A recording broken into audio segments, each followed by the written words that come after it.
Chapter 705. So that's what you're asking. Feng Wuxie suddenly understood and relaxed a lot. He smiled evilly. What's wrong? And when did you, Qin Feiyang, ever get scared? Scared? Qin Feiyang smiled faintly. I just want to know who they are. Feng Wuxie said. I don't know who they are either. Haven't you seen them before? How can you not know? Qin Feiyang frowned. Feng Wuxie shook his head. I've seen them before, but they didn't tell me their names. Qin Feiyang said. Then you should know what they look like, right?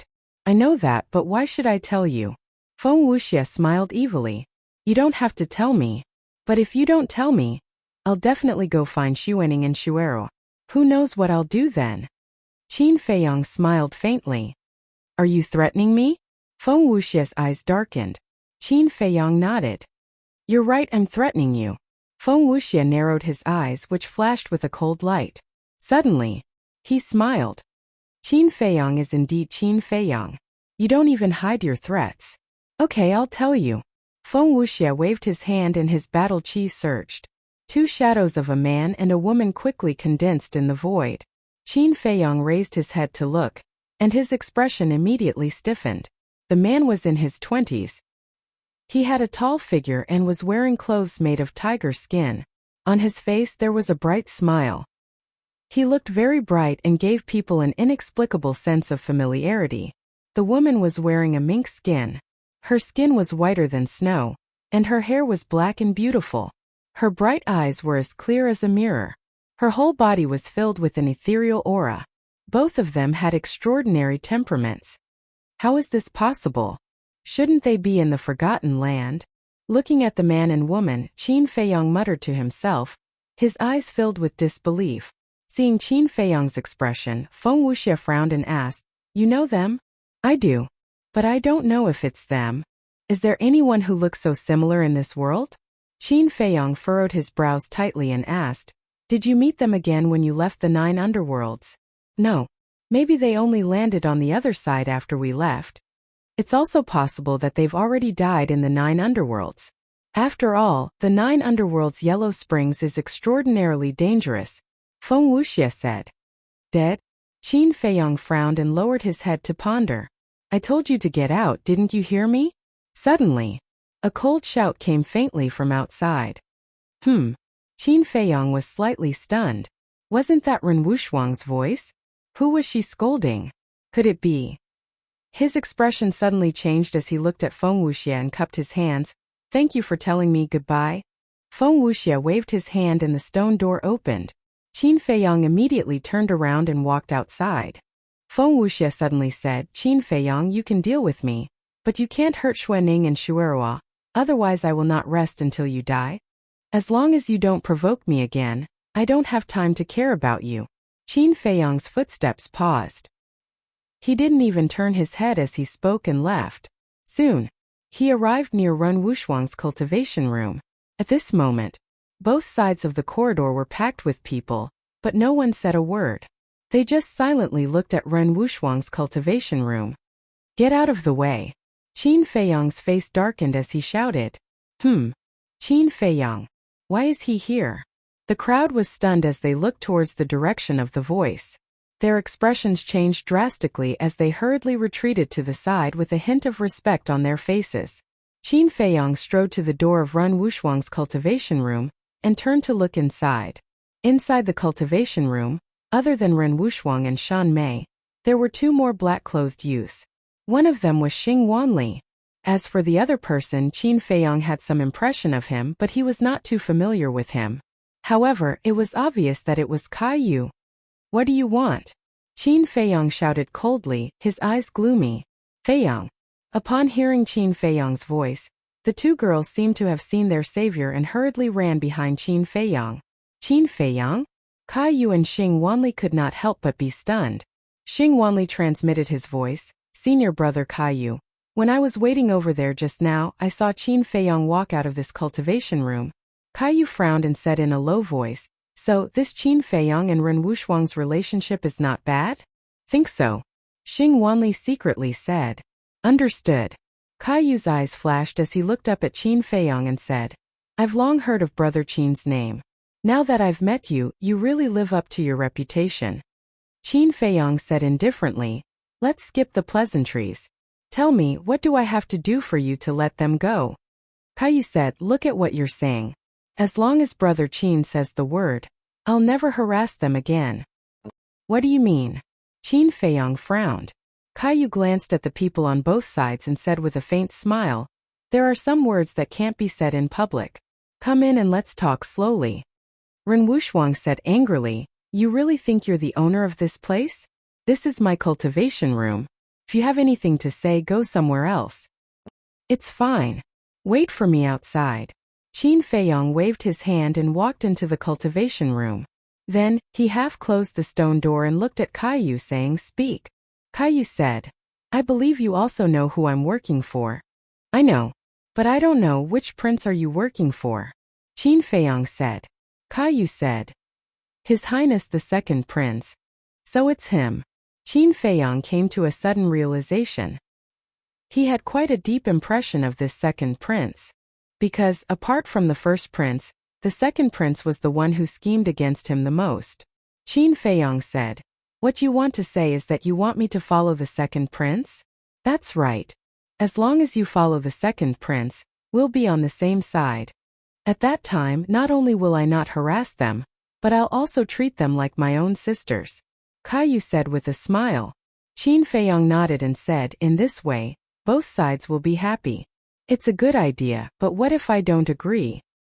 If you don't agree, although I'm a little afraid of you now with my power and ability, it's more than enough to deal with 2 women. You can't protect them all the time. Caillou said with a smile, as if he was sure that Qin Feiyang would be defeated. Qin Feiyang, let me give you a piece of advice. Be sensible. It won't benefit anyone if you fall out with them.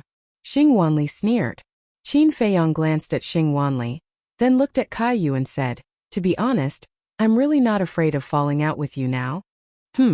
Their eyes darkened. Not to mention you cats and dogs, even if the second prince came in person, he wouldn't dare to do anything to me. With that, Qin Feiyang prepared to take out the crown prince token. He's so lively. But at this moment, a faint laughter sounded from outside. This voice, Caillou's face suddenly changed. Qin Feiyang laughed. Because the owner of this voice was Zhuge Mingyang. Greetings, senior brother Zhuge. At the same time, respectful voices could be heard from outside as well. After a few breaths, Zhuge Mingyang pushed open the stone door, walked into the cultivation room, and said in surprise, Caillou, why are you here? What are you doing here? Caillou's pupils shrank, and he cupped his hands and bowed, Greetings, senior brother Zhuge. We're all disciples of Marquis. I can't accept your bow, and I'm also afraid that your father will find trouble with me. Zhuge Mingyang smiled faintly. Caillou frowned and asked, Senior brother Zhuge, are you just here to join in the fun? I'm not here to join in the fun. I just received news that someone is bullying my younger brother, so I wanted to see who is so daring, and it's you? Zhuge Mingyang laughed. Younger brother? Caillou and Xing Wanli looked at each other. The crowd outside was also bewildered. Who was Zhuge Mingyang's younger brother? Qin Feiyang? Xing Wanli asked carefully. May I ask, senior brother Zhuge, who is your younger brother? Zhuge Mingyang walked to Qin Feiyang and laughed. It's him, Qin Feiyang. What? It's really him. When did he have a relationship with Zhuge Mingyang? Everyone's heart was in turmoil, and they were shocked to the extreme. Ren Wuxuang and Shun Mei had suspicious looks on their faces. Shun Mei walked to the side of a martial arts hall disciple and whispered, Who is Zhuge Mingyang? Why are you all so afraid of him? You don't know. Oh right, you just came here not long ago, so it's normal that you don't know. Let me tell you, he is the #1 martial marquis in the imperial capital, the only son of Marquis Zhuge, and he was once the #1 demon in the imperial capital. It's no exaggeration to say that even the hall masters of the Divine Hall and the princes of the Arch Palace have to be courteous when they see him. Tell me, how can we not be afraid? Qin Feiyang is really lucky to be able to curry favor with him. That martial arts hall disciple whispered. His heart was sour, and his face was filled with envy. Damn. Shun Mei was dumbfounded. Ren Wuxuang was also speechless for a long time. They didn't expect that in just a month, Qin Feiyang would become brothers with such a demon. They couldn't help but be impressed by this ability. Caillou's expression was also very interesting. Originally, he was very confident that he could force Qin Feiyang to compromise, but he didn't expect Zhuge Mingyang to suddenly appear. This made it difficult for him to get off the tiger. However, Zhuge Mingyang's face always maintained a smile and said, Caillou, I really don't understand. How did my brother offend you? Why do you have to make such a big fuss? Caillou didn't know how to answer for a moment. Forget it, I won't ask. I'm not interested to know. I just want to say that from now on, if anyone dares to find trouble with Qin Feiyang, then they are going against me, Zhuge Mingyang. Of course, this includes his friends. Zhuge Mingyang laughed. He said it casually, but it was like a clap of thunder in the ears of Caillou and those outside. Zhuge Mingyang looked at Caillou and asked, Did you hear me clearly? Do you need me to say it again? No, I heard you clearly. I'll leave right away. Chapter 706.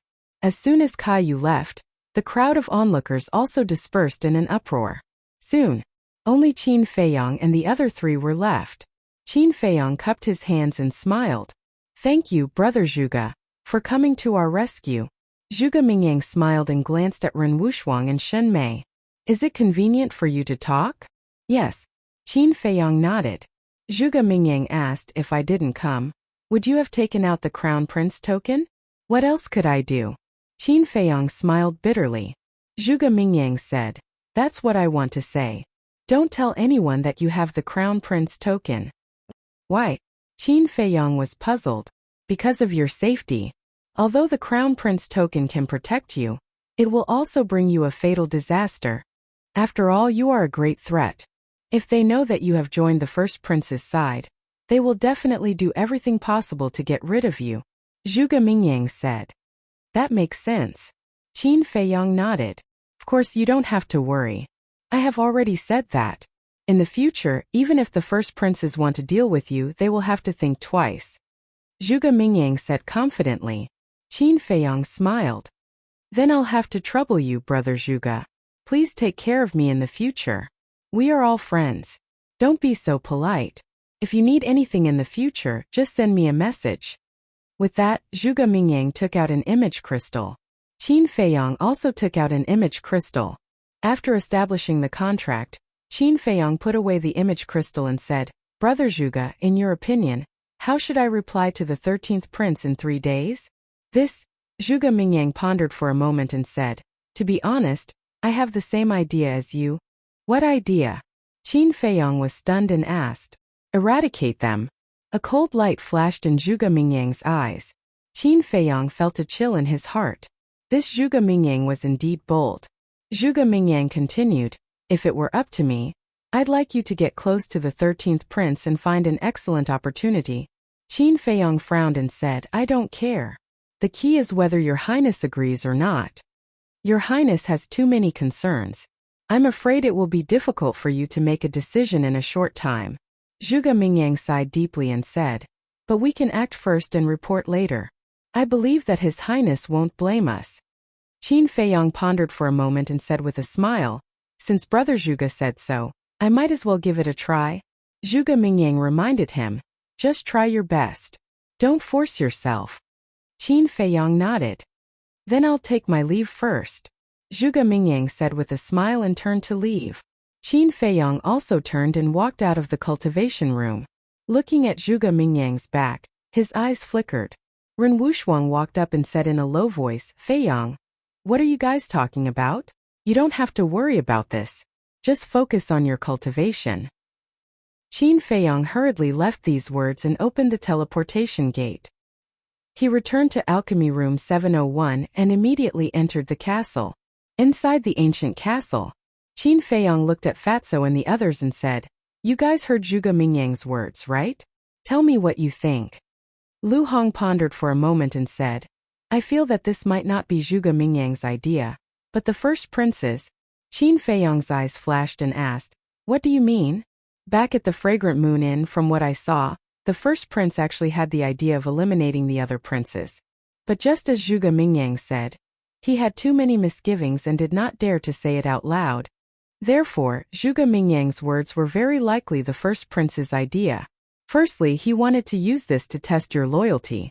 After all, you just met him, so it's impossible for him to trust you 100%. Secondly, if the plan succeeds, he will reap all the benefits. But if it fails or the plan is exposed, you will be the scapegoat. He won't lose anything. After all, he never personally asked you to deal with the 13th prince. Lu Hong analyzed. Not bad. Just as I thought. But I think that this was not the first prince's idea, but Zhuge Mingyang's, because the first prince's mind is simply unable to think of a plan that would satisfy both sides. But the first prince definitely knows. Qin Feiyang smiled. They're already scheming against you and you're still smiling? Lu Hong furrowed her brows and said angrily. Fatso said, actually, this is a good thing for boss. A good thing? Lu Hong was puzzled. Think about it. What is boss's goal in coming to the imperial capital? He's here for revenge. Now that the first prince wants to kill, boss can borrow the first prince's hand to eliminate those people who are in the way. As for being the scapegoat, do you think boss will give them the chance? Fatso chuckled. So that's how it is. Lu Hong nodded in understanding. She then looked at Qin Feiyang and said, although Fatso's words make sense, murdering a prince is no small matter. You must be careful. I know. Qin Feiyang nodded. Fatso asked, oh right boss, who exactly are those siblings? Qin Feiyang said, Mu Qing Mu Shui. Impossible. Aren't they in the Forgotten Land? Hearing these two names, the expressions of Fatso and the others changed. I don't understand either. I don't understand even more. Why would they scheme against me? Qin Feiyang frowned. Back then in the Forgotten Land, we haven't even settled the score with them for informing the Pill Tower's pagoda master. Now they actually dare to provoke us again. Wolf King said coldly, his eyes flashing with killing intent. That time, if it hadn't consumed the 9-chew yellow dragon pill at the critical moment and broken through to the War Emperor, they would have already been buried in the Forgotten Land. Qin Feiyang said, looks like when we have the chance we'll have to make another trip to the Forgotten Land. Yes. I didn't get the heavenly thunder flame last time. I must get it next time. Fatso nodded. There were too many secrets hidden in the Forgotten Land. For example, that mysterious madam, what was her true identity? And that snow python, was she hiding at the bottom of the lake to protect the altar? Or was there another reason? What was the background of the Mu Qing siblings? How did they leave the Forgotten Land and enter the 9 Netherworld Yellow Springs? Where was he now? There were too many questions that filled their hearts. In the next 3 days, Qin Feiyang and the others were cultivating in the castle. As for the disciples of the various martial marquesses, they would knock on the door every day, but in the end they would return empty-handed. At the same time, in the next 3 days, the treasure pavilion auctioned off another 3 potential pills. The transaction price was not out of Qin Feiyang's expectations. It was 10 to 20 billion higher than the transaction price on the first day. And the 4 potential pills that Qin Feiyang had left behind had a total value of more than 800 billion. After deducting the cost of purchasing medicinal ingredients, Qin Feiyang could still earn around 300 billion. And on the morning of this day, Lin Dian came. Qin Feiyang closed the 6-word divine formula, lowered his head and pondered for a while, then turned to look at Lu Hong and said, go to the treasure pavilion and get the remaining gold coins, and ask Sun Dahai if he can find a grade 5 pill fire. Okay. Lu Hong nodded. After leaving the castle, she immediately opened a portal and left. Qin Feiyang took a deep breath, and with a thought, the stone door slowly opened. Seeing Lin Dian walk in, Qin Feiyang smiled faintly and said, you're here so early? Aren't you a bit too impatient? Humph. If it wasn't for the 13th prince, do you think I would want to come to this damned place? Tell me, what's your answer? Lin Dian snorted and said expressionlessly. Qin Feiyang said faintly, your attitude makes me very unhappy, so I don't want to talk to you. Send a message to the 13th prince, I want to talk to him face to face. You, Lin Dian glared at him. What? Do you have a problem with that? Do you believe that I won't throw you out? Qin Feiyang sneered. You win. Lin Dian gritted his teeth and glared at him, then took out the image crystal and quickly activated it. Soon, the 13th prince's figure appeared, and he smiled. Brother Qin, what do you think? Qin Feiyong said, I can help you, and I don't even need your prince's token, but I need a grade 5 alchemy fire. A grade 5 alchemy fire? The 13th prince frowned and shook his head. A grade 5 alchemy fire is not rare in the temple, but it's extremely rare outside. It won't be easy to find one. That's your problem. If you don't have a grade 5 alchemy fire, you can go to the general pavilion and compete with them for the potential pill. But I don't think you can compete with the other princes with your wealth. Qin Feiyong smiled. The 13th prince's face darkened. Can't you change your condition? No. Qin Feiyong shook his head without hesitation. The 13th prince was silent for a while. Then he looked at Lin Dian and said, I remember that you have a grade 5 alchemy fire at home? Qin Feiyong was stunned and turned to look at Lin Dian. What a coincidence. Fatso had heard that there were 5 martial marquises who each had a grade 5 alchemy fire. It seemed that Lin Dian's family was one of them. If that was the case, then he couldn't let it go. Lin Dian frowned and said, Your Highness, I do have a grade 5 alchemy fire at home, but it's in the treasury, and my grandfather is personally guarding the treasury. I'm afraid it's impossible for him to give it to me. The 13th prince raised his eyebrows and said, I don't care who's guarding it, you have to get it. Your Highness, aren't you making things difficult for me? You know my grandfather's temper. If you take the alchemy fire without his permission, you'll be beaten to death. Lin Dian said, looking a little angry. The 13th prince thought for a while and said, How about this? If he really blames you after this, I'll plead for you. After that, he looked at Qin Feiyong and said, Lin Dian took such a big risk, shouldn't you do something? Of course. As long as I get the alchemy fire, I'll immediately give him 10 potential pills. Qin Feiyong smiled. 10 pills. Lin Dian's body trembled, his eyes glowing green. One had to know. The price of the potential pills auctioned by the General Pavilion reached more than 200 billion. What was the concept of 10 potential pills? Of course, his family didn't lack this money. But the point was, he didn't dare to participate in the competition between the princes. So, no matter how many potential pills were auctioned by the General Pavilion, he wouldn't get a share. Chapter 707. Seeing that Lin Dian still had some concerns, Qin Feiyong smiled and said, If you miss this time, there won't be a next time.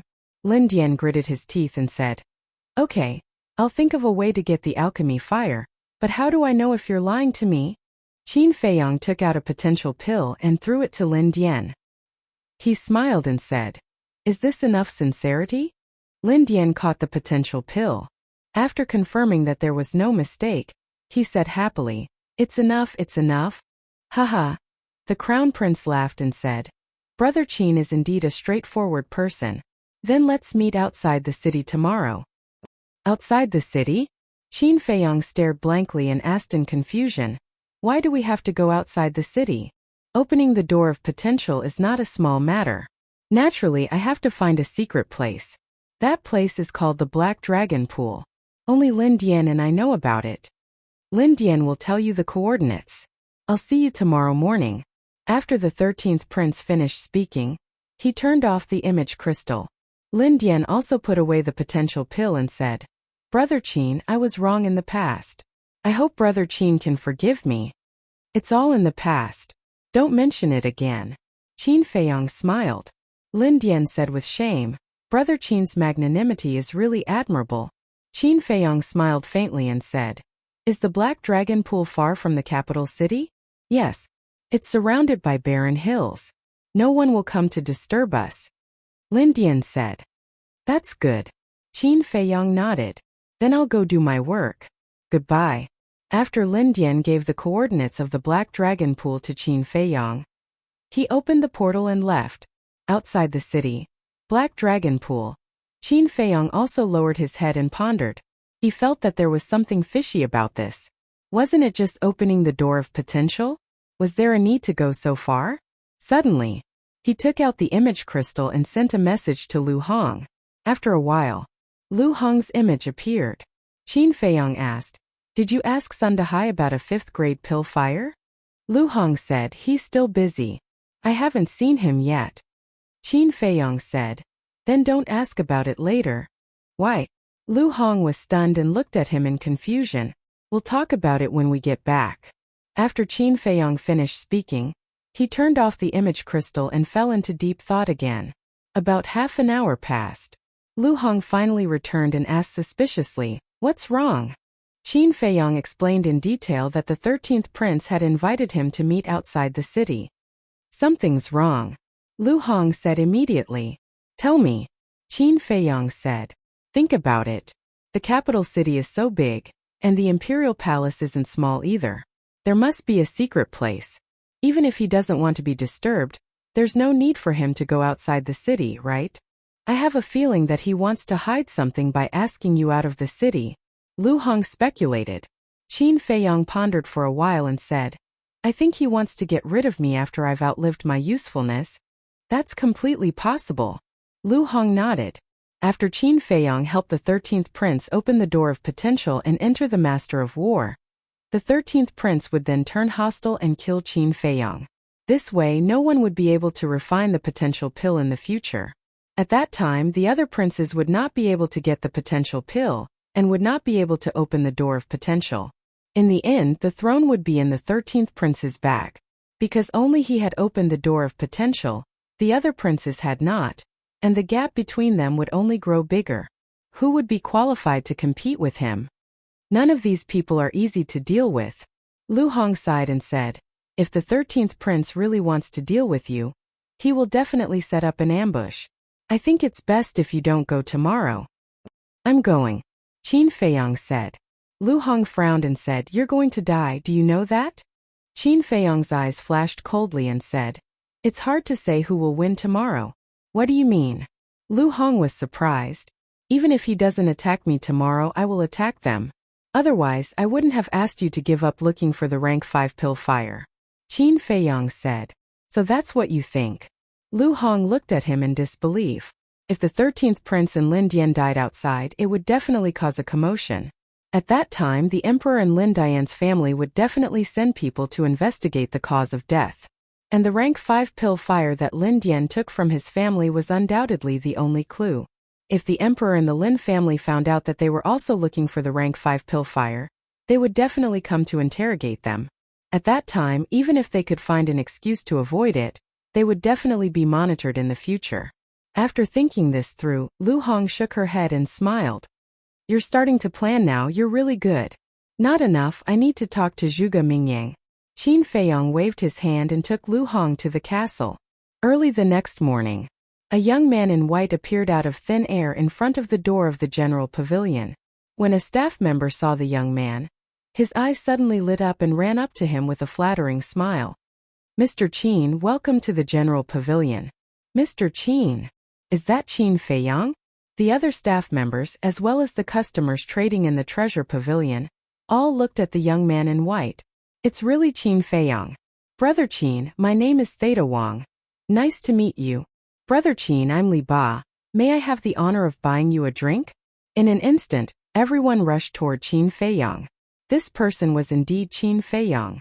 Since the incident at the Fragrant Moon brothel, the people in the capital basically knew what Qin Feiyong looked like. Qin Feiyong glanced at the crowd around him and smiled. "Everyone, I still have something to do. We'll meet again in the future. Please step aside." The staff member who first recognized Qin Feiyong said, Yes, don't block Mr. Qin's way." The crowd in front had to disperse in disappointment. "Mr. Qin, I heard that you're an alchemist. Are you here to buy any medicinal materials?" The staff member asked while ushering Qin Feiyong into the general pavilion. "I do want to buy some medicinal materials, and also go to the auction house to see if I can find any treasures." Qin Feiyong smiled. The staff member said, "I see. Then I'll take you directly to the auction house." "Okay." Qin Feiyong nodded. Soon, Qin Feiyong entered a separate VIP room. The VIP room was about 100 feet long. It wasn't very big, and one could clearly see the auction house below. At this time, the auction hadn't started yet, and there weren't many people in the auction house. Qin Feiyong sat on the chair and said with a smile, "Go tell Sundahai to come and sit with me when he's free." "Okay." The staff member responded, then turned and trotted out. "Hey, this is a rare opportunity. Fat Lord must squander like crazy today." When the staff member ran out of the VIP room and closed the door, Qin Feiyang, who was sitting on the chair, immediately revealed a trace of a smile. He even called himself Fat Lord. Obviously, this Qin Feiyang wasn't the real Qin Feiyang, but Fatso in disguise. As for Qin Feiyang himself, he had already gone to the Black Dragon Pool. Black Dragon Pool. It was a small pool, but it was very deep. The water of the pool was also eerily black. It was said that a black dragon once lived here, which was why it was called the Black Dragon Pool. At this time, Lin Dian and the 13th prince were already waiting by the Black Dragon Pool. Lin Dian held a metal box in his hand. It was the size of a palm, as black as ink, and exuded an ancient aura. He looked at the metal box and asked reluctantly, "Your Highness, are you really going to give him the alchemy fire?" Naive. A grade 5 alchemy fire is priceless. Why would I give it to him? The 13th prince sneered. Lin Dian immediately raised his head and looked at the 13th prince in surprise. Just watch. When he helps me open the door of potential and step into the Master of War, it will be the time of his death. The 13th prince's eyes flashed with killing intent. I see. Lin Dian muttered as a trace of coldness crept up his eyes. Whoosh! This time, a figure appeared out of thin air. It was Qin Feiyang. Sensing Qin Feiyang's aura, the 13th prince and the 13th prince immediately covered up their killing intent and replaced it with a friendly look. But even if they covered it up in time, Qin Feiyang still caught a glimpse of it. He sneered inwardly and landed by the pool. Standing opposite the two, he smiled and asked, "Where's the alchemy fire?" The 13th prince said, "Lin Dian, give it to him." Lin Dian immediately walked in front of Qin Feiyang and handed over the metal box in his hand. Qin Feiyang took the metal box and opened it.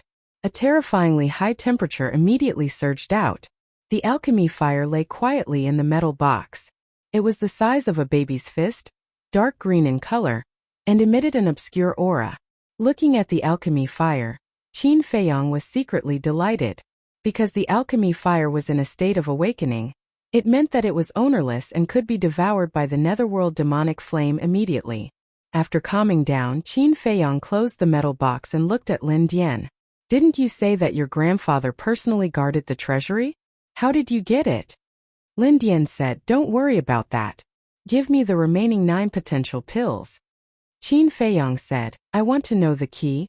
"You're so annoying," Lin Dian said angrily. The 13th prince smiled. "Just tell him. I'm also very curious." Lin Dian frowned and said, "My grandfather likes to drink, so I found a jar of good wine and tricked him into taking it away." Qin Feiyang said, "So your grandfather doesn't know that you took the alchemy fire?" Lin Dian nodded. Qin Feiyang smiled and asked again, "What about the potential pill I gave you yesterday?" Lin Dian said, "It's still here." Qin Feiyang asked curiously, "Why didn't you take it? Can you not talk so much nonsense? Hurry up."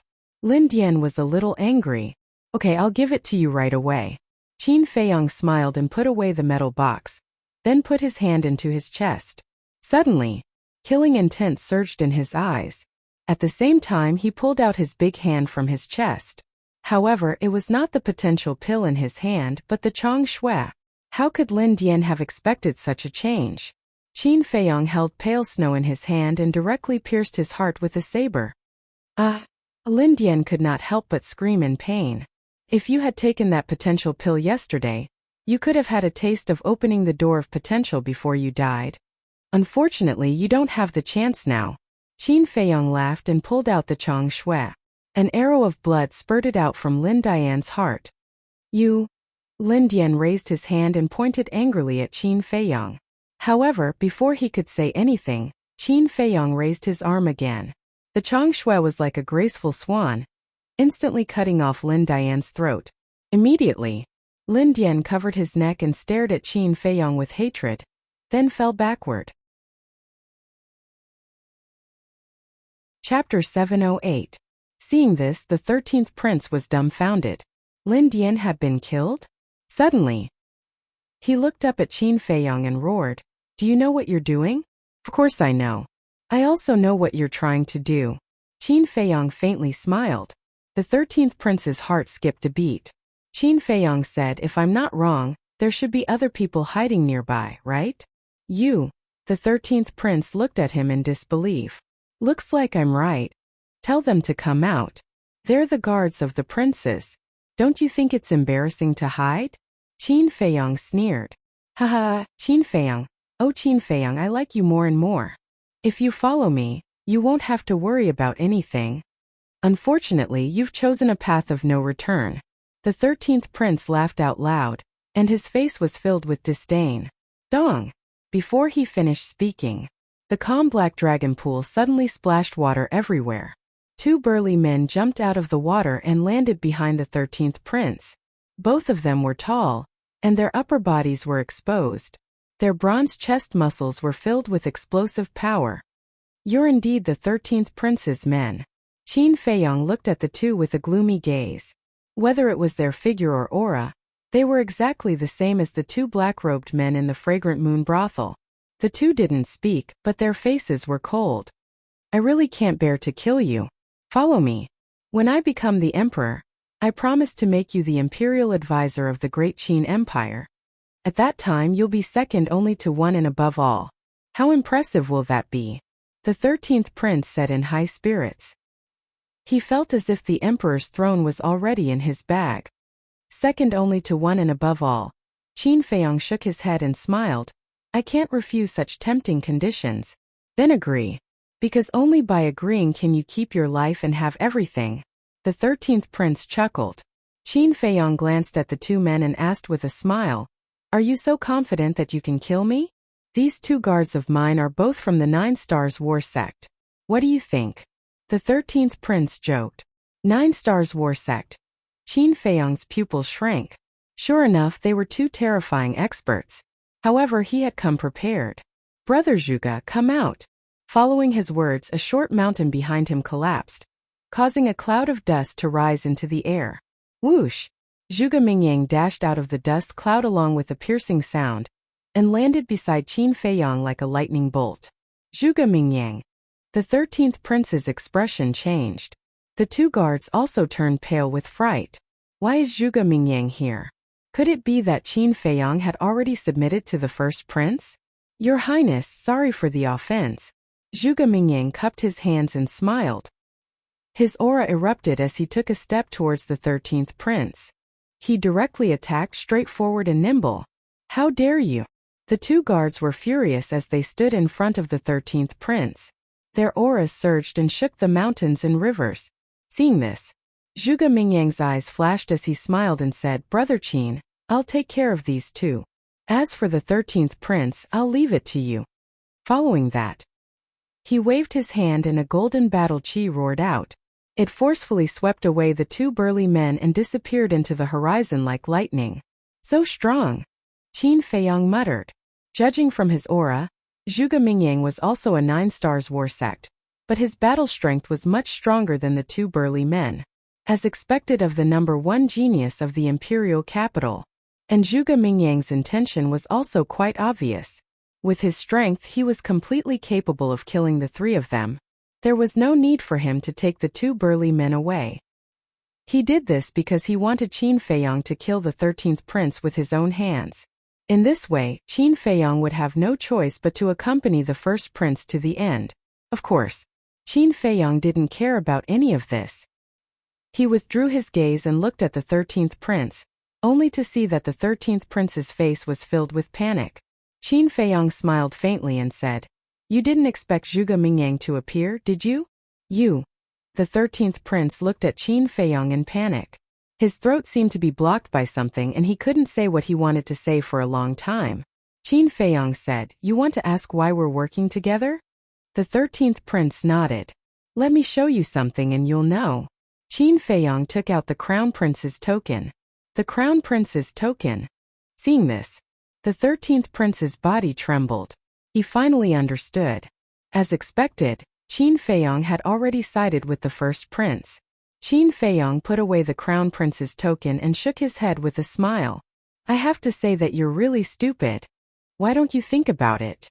Since I already knew your intentions, why would I come to see you unprepared? Qin Feiyang said as he walked towards the 13th prince. What do you want to do? The 13th prince stepped back in fear. You still don't understand? Of course I'm going to kill you for the first prince. Qin Feiyang said. How dare you? The 13th prince shouted angrily. Qin Feiyang smiled and said, I've already killed Lin Dian, the son of a marquis. It's not a big deal to kill another prince. The 13th prince's body trembled and he hurriedly said, Qin Feiyang, let's talk nicely. Doing this will only benefit my brother. It won't do you any good. Why? Qin Feiyang asked. The 13th prince said anxiously, think about it. You've been in the limelight for the past few days. If I'm killed now, my father will think of you sooner or later and send people to investigate you. Qin Feiyang said, It's fine. I've already arranged everything. Now everyone in the first district knows that I'm at the main pavilion's auction house. What do you mean? The 13th prince was surprised. Before I came, I asked Fatso to disguise himself as me and enter the main pavilion. So, even if the emperor investigates, there will be countless people who can testify for me. Qin Feiyang said with a smile. The 13th prince was extremely shocked. He had actually arranged everything in advance. This person's mind was too terrifying. Qin Feiyang said, Any last words? You can't kill me, because you're offending your superior. When this matter is exposed, you will die without a complete corpse, the 13th prince roared. When that day comes, it's hard to say who will live and who will die. Qin Feiyang said in a low voice, Murdering the current prince is an unforgivable crime. You're a madman. The 13th prince was completely terrified. He turned around and ran like crazy. Boom! Qin Feiyang released his aura, and the 13th prince was immediately imprisoned in the air. He walked step by step, and the 13th prince fell into the abyss of despair. Finally, Qin Feiyang stopped in front of the 13th prince. At this moment, the 13th prince was so scared that he lost control of his bladder. The stench assailed his nostrils and his face was pale.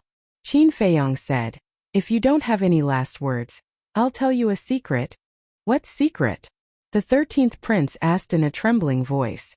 Qin Feiyang lowered his head and whispered a few words into the 13th prince's ear. What? The 13th prince was shocked. He muttered in his heart, How is this possible? Qin Feiyang said with a smile, Brother 13, you didn't expect that I would come back one day, did you? No way, you're lying. This is impossible. The 13th prince stared at Qin Feiyang and shook his head like a madman. Nothing is impossible in this world. I came back for revenge. I want our father to regret it for the rest of his life. So you won't be lonely in the Yellow Springs. Because soon others will accompany you. Qin Feiyang's eyes were filled with murderous intent as he grabbed the 13th prince's throat. 10th, fourth brother, for the sake of our brotherhood, I beg you not to kill me. I can help you take revenge. The 13th prince shouted in panic. But his throat was stuck, and his voice was weak and hoarse. Do you still have brotherly love in your eyes? When you learned that my cultivation was destroyed and I was kicked out of the imperial palace, you were all celebrating, right? Qin Feiyang smiled sinisterly.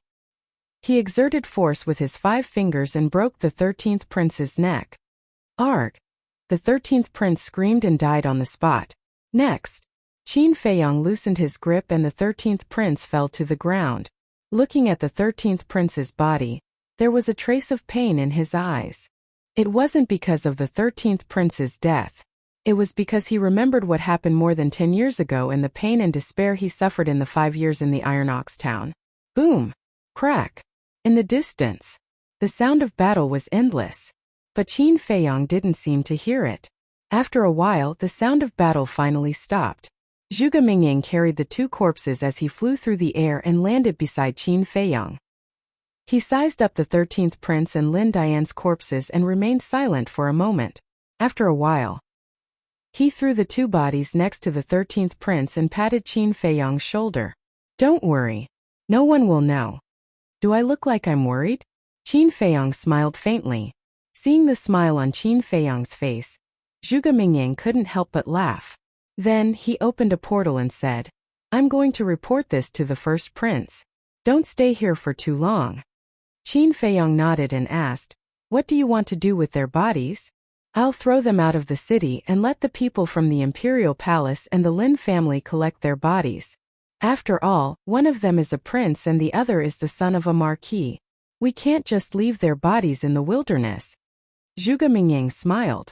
Then, with the 4 corpses, he stepped into the teleportation gate and disappeared. Qin Feiyong turned around and looked at the portal that disappeared. His eyes gradually became fierce. No one in this world liked to be played in the palm of another's hand. The first prince and Zhuge Mingyang had schemed against him so many times that he wanted to kill them. Tap tap at this moment. The sound of steady and powerful footsteps could be heard coming from the nearby forest. It was Lu Xingqian. Qin Feiyong seemed to have known about Lu Xingqian's appearance and wasn't surprised at all. Lu Xingqian walked to Qin Feiyong and said with a smile, "It's imperative to get rid of the first prince, but he must be the last one." "I understand." Qin Feiyong nodded and asked, "Is there anyone else hiding nearby?" "No, only Zhuge Mingyang came," Yi Futian said. Lu Xingqian said. In fact, Lu Xingqian had been hiding nearby for a long time, and had been instructed by Qin Feiyong. Qin Feiyong was worried that the first prince would do the same thing as the 13th prince and get rid of him after he had outlived his usefulness. Lu Xingqian might not be as strong as Zhuge Mingyang, but he had a spatial divine item that could move and save him at a critical moment. Chapter 709. Qin Feiyong and Lu Xingqian also left the Black Dragon Pool and returned to their respective alchemy rooms. The next morning, Lin Dian's grandfather found out that the alchemy fire in the treasury had been stolen. Combined with Lin Dian's strange behavior on the first day, he naturally thought that Lin Dian had taken it. But sending a message to Lin Dian was like throwing a stone into the sea. Lin Dian's grandfather was furious and personally entered the temple, but he found that Lin Dian was not there. Immediately, Lin Dian's grandfather contacted the 13th prince, because Lin Dian and the 13th prince had the best relationship. With this contact, he was shocked to find that the 13th prince had also disappeared. Soon, this matter alarmed the people in the imperial palace. They asked around, but no one knew where the two had gone. Immediately, they realized that something was wrong. After some investigation, they were shocked to find that the 13th prince's bodyguard had also disappeared. Thus, the people of the Lin family and the imperial palace deduced that the two had met with misfortune, and immediately sent people to investigate. At noon that day, suddenly, someone sent news that the 13th prince and Lin Dian's bodies had been found in a barren mountain outside the city. The son of a prince and a marquis had been killed. How could this be? The news spread like a plague in the capital city. In less than an hour, everyone in the capital city knew that the two of them had been killed. Without a doubt, a huge storm was stirred up. Inner city, in a magnificent mansion. Investigate. We must find the real culprit who murdered Lin Dian. In a certain hall, an angry roar was heard. The owner of the voice was Lin Dian's father, Marquis Lin. The imperial palace. A golden shadow appeared in the air above the throne room. As soon as this person appeared, a mighty emperor's aura enveloped the entire imperial palace. In an instant, everyone in the imperial palace knelt down and kowtowed. "Murdering a prince, you deserve to die.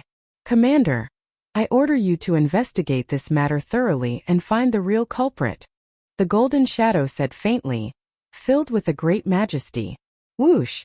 Before the voice died away, a middle-aged man in golden armor soared into the sky, knelt in front of the golden shadow, and said respectfully, "I accept the order." The golden figure then dissipated. Men. The man in golden armor also stood up and shouted, "Whoosh!" Another group of guards in black iron armor flew into the sky and knelt on one knee in front of this person. "Investigate everyone who has a grudge against the 13th prince. I would rather kill 1,000 by mistake than to let one go," the golden-armored man shouted. His words carried a shocking murderous aura. "Sir." The guards responded respectfully and dispersed, disappearing without a trace. Since the Emperor's ascension, this is the first time a prince has been murdered. Who could it be?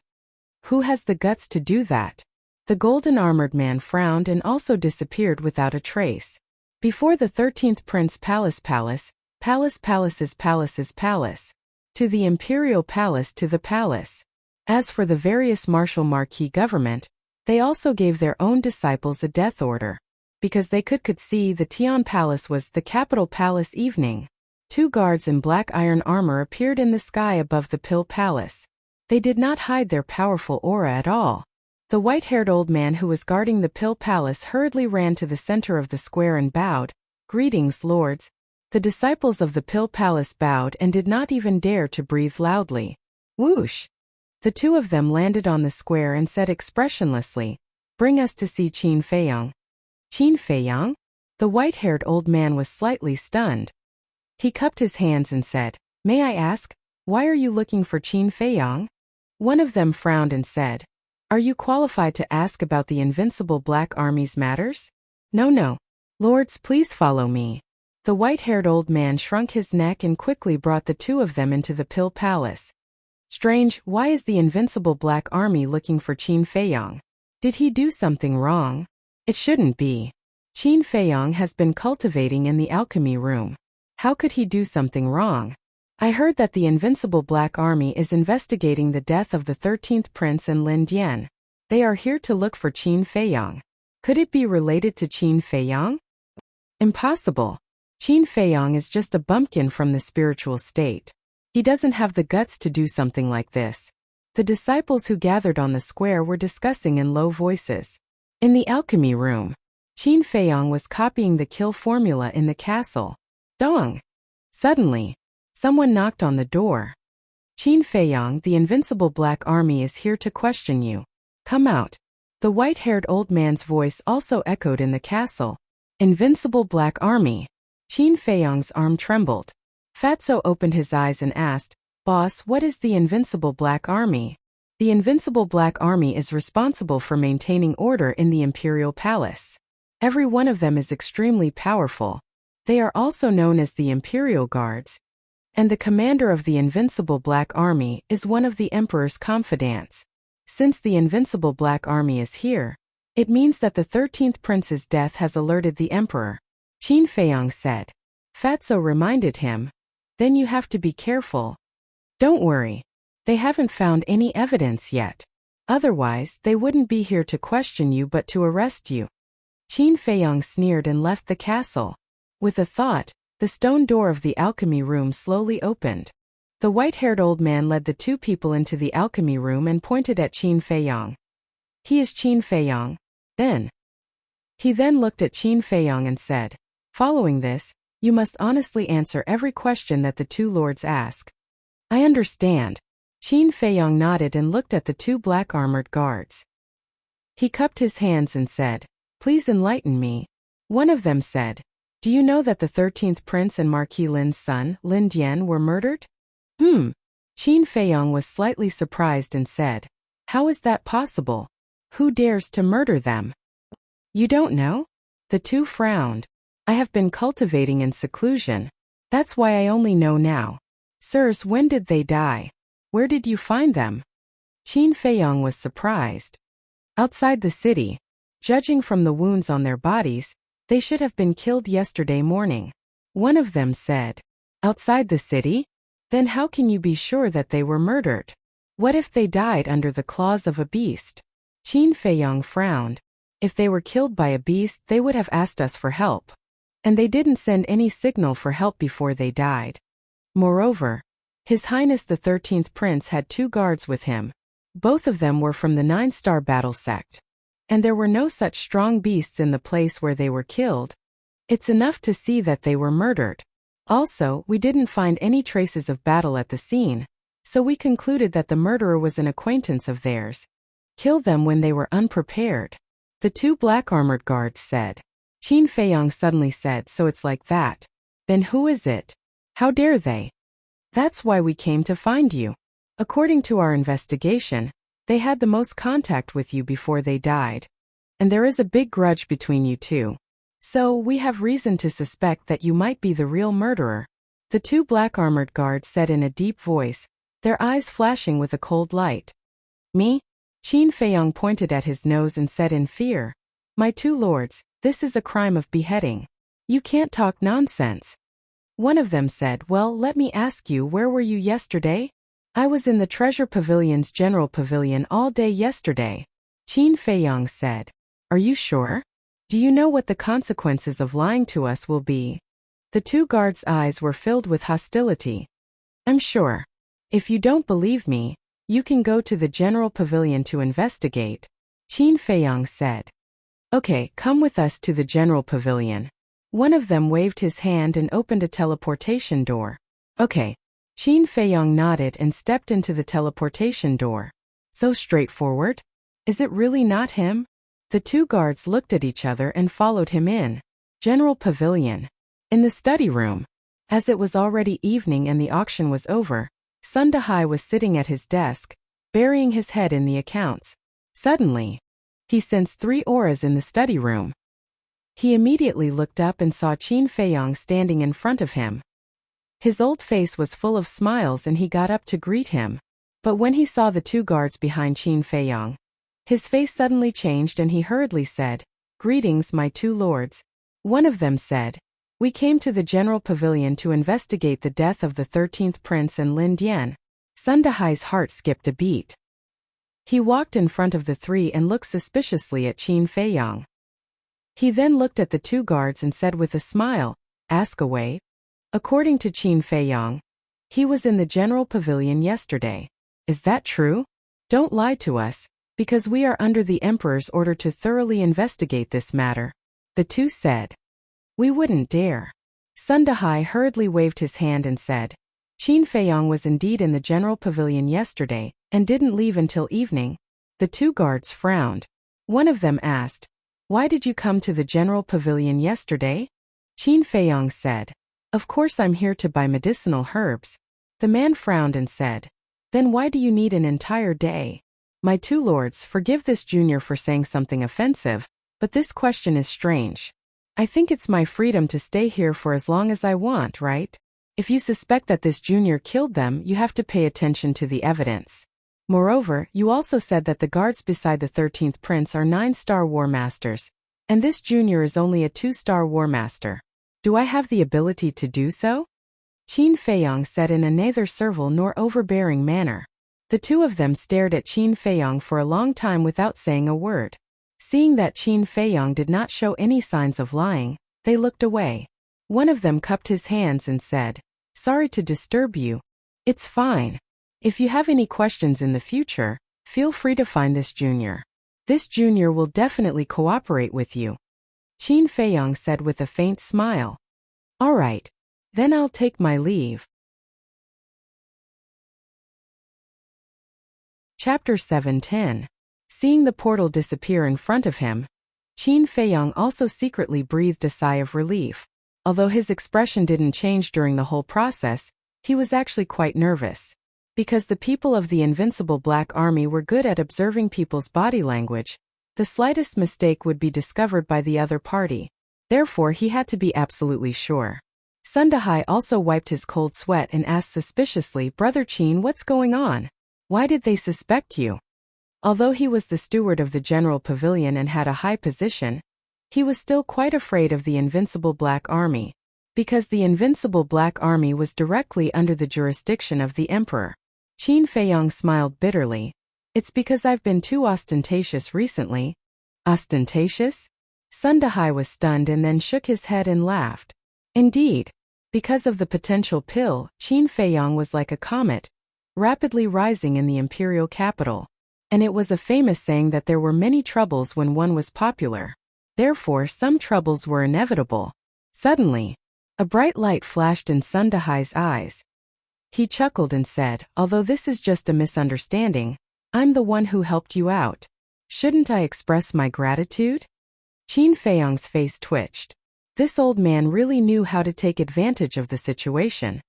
Goodbye. He directly opened a portal and walked in without looking back. Wait. Sun Dahai seemed to have thought of something and suddenly stretched out his hand and pulled Qin Feiyang out. "What's wrong? If I don't show you some appreciation, you won't give up, right?" Qin Feiyang frowned. No. I was just joking." Sun Dahai quickly waved his hand. This kid was a gold mine, so he couldn't offend him. "Then what's the matter?" Qin Feiyang asked. "Some time ago, I received news that someone swept all the precious herbs in all the branches within 3 days. Is this person you?" Sun Dahai asked. No. Qin Feiyang shook his head. It can't be. Counting the dates, this happened on the day you entered the temple. Furthermore, the medicinal herbs you've swept away are exactly the same as the ones you've purchased from our main pavilion. Or is this a coincidence? Sun Dahai said. Who knows? Qin Feiyang smiled faintly and stepped into the portal again, disappearing without a trace. Just as he returned to his alchemy room, he received a message from Zhuge Mingyang. What's the situation? Zhuge Mingyang asked worriedly. Qin Feiyang shook his head and said, It's fine now. What did His Highness say? His Highness didn't say anything. But I can see that His Highness is very happy. Zhuge Mingyang laughed. Qin Feiyang said, As long as he's happy, that's good. However, you'd better not scheme against me again, or you'll have to bear the consequences. After that, Qin Feiyang turned off the image crystal and entered the castle to continue copying the kill formula. Imperial Palace. In a certain hall, Zhuge Mingyang sat on a chair and looked at Qin Feiyang's disappearing figure with flickering eyes. When the figure completely disappeared, the first prince walked out from behind a screen. The aura he exuded was even stronger than before. Clearly, he had consumed the potential elixir, and the 9 tunes yellow dragon elixir to enter the War Master realm. Your Highness. Zhuge Mingyang stood up and cupped his fists in greeting. The first prince nodded and said, It seems that Qin Feiyang has seen through our intentions. I told you long ago that this person's mind is not to be underestimated. Unless it's absolutely necessary, don't scheme against him. Fortunately, he's not angry this time. Otherwise, the consequences would be unimaginable. Zhuge Mingyang sighed. I'm the crown prince of the Great Qin Empire. So what if I scheme against him once? Afraid that he'll be angry? Isn't he afraid that I'll be angry after hearing his words? The first prince snorted coldly. He was quite dissatisfied with Qin Feiyang's previous attitude. Zhuge Mingyang couldn't help but sigh inwardly.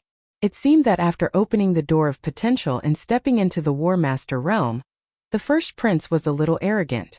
But why didn't he think about who gave him all of this? Since Qin Feiyang had the ability to help him, he naturally had the ability to help the other princes. Therefore, this person must not be offended. And the first prince obviously hadn't realized this point yet. He couldn't say much, otherwise the first prince would also bear a grudge against him. In the following period of time, the Lin family and the Imperial Palace worked together to conduct a thorough investigation of the Imperial capital. Therefore, every day the Imperial capital was in a state of panic. Those originally arrogant and despotic Marquis disciples were now unprecedentedly obedient. Those who should cultivate cultivated, and those who should do things did things. As for Qin Feiyang, ever since he returned to the alchemy room, he didn't leave the room at all. In the blink of an eye, a month had passed. The second stroke of the kill formula was already half done. However, the one who broke through to the 3-star War Master realm first was Wolf King. Fatso was also not far from breaking through. Lu Hong's cultivation, after many years of continuous seclusion, had finally stepped into the 8-star War Emperor, only 2 steps away from the War Master realm. The pangolin had also improved a lot. Only the black dragon snake was still in the same place. On this day, Qin Feiyang, get out here. An angry roar sounded from outside the door, startling everyone. Qin Feiyang raised his eyebrows. This voice, it was somewhat familiar? Fatso said. It seems to be Mo Dong. That's right, it's him. Qin Feiyang nodded, retracted his arm, and closed the 6-word divine formula. Fatso frowned. His tone is a bit unfriendly. Could it be that he already knows the cause of Mo Wushen's death? So what if he knows? Qin Feiyang laughed disdainfully. With a thought, he left the ancient castle and opened the stone door. Immediately, he saw Mo Dong standing outside angrily. Senior brother, what's the matter? Qin Feiyang asked with a smile. Mo Dong said angrily, put away that hypocritical face of yours. Qin Feiyang was puzzled. Senior brother, what do you mean by that? Did I offend you in any way? Still playing dumb? Did you kill my cousin Mo Wushen? Mo Dong roared. I killed him. But he brought it upon himself. Moreover, the person I killed was him and I didn't provoke you. Why are you so angry? Qin Feiyang said. Then, do you still remember what I once said? Don't let me know that Mo Wushen was killed by someone, or else I will make him pay the price. Mo Dong's eyes were hazy. I remember. Qin Feiyong nodded and said, so, senior brother Mo is prepared to make a move on me? Don't think that just because you can refine the potential pill, I won't dare to make a move on you. Now I officially challenge you. Do you dare to accept the challenge? Not only was Mo Dong's attitude overbearing, even his tone was aggressive. Do you really want to do this? Is it worth it to lose your life for a despicable person? Qin Feiyong frowned. Mo Dong shouted coldly, don't talk nonsense, just tell me if you dare or not. Why wouldn't I dare?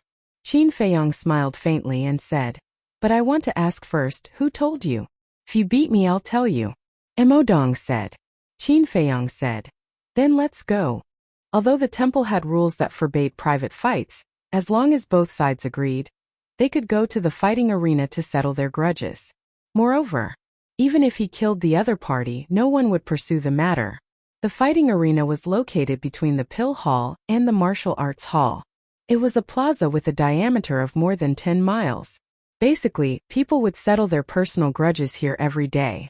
Because of that, in private, many disciples would be the banker here, betting on who would win and who would lose. And without a doubt, the banker was the disciple of the various martial marquis, because only they had the leisure and financial resources to do so. What a coincidence! The banker today was the son of the Qianwu Marquis Feng Yun. On the east side of the fighting arena, there was a gambling table that was more than 10 meters long. Feng Yun sat beside the gambling table with his legs crossed, looking extremely comfortable.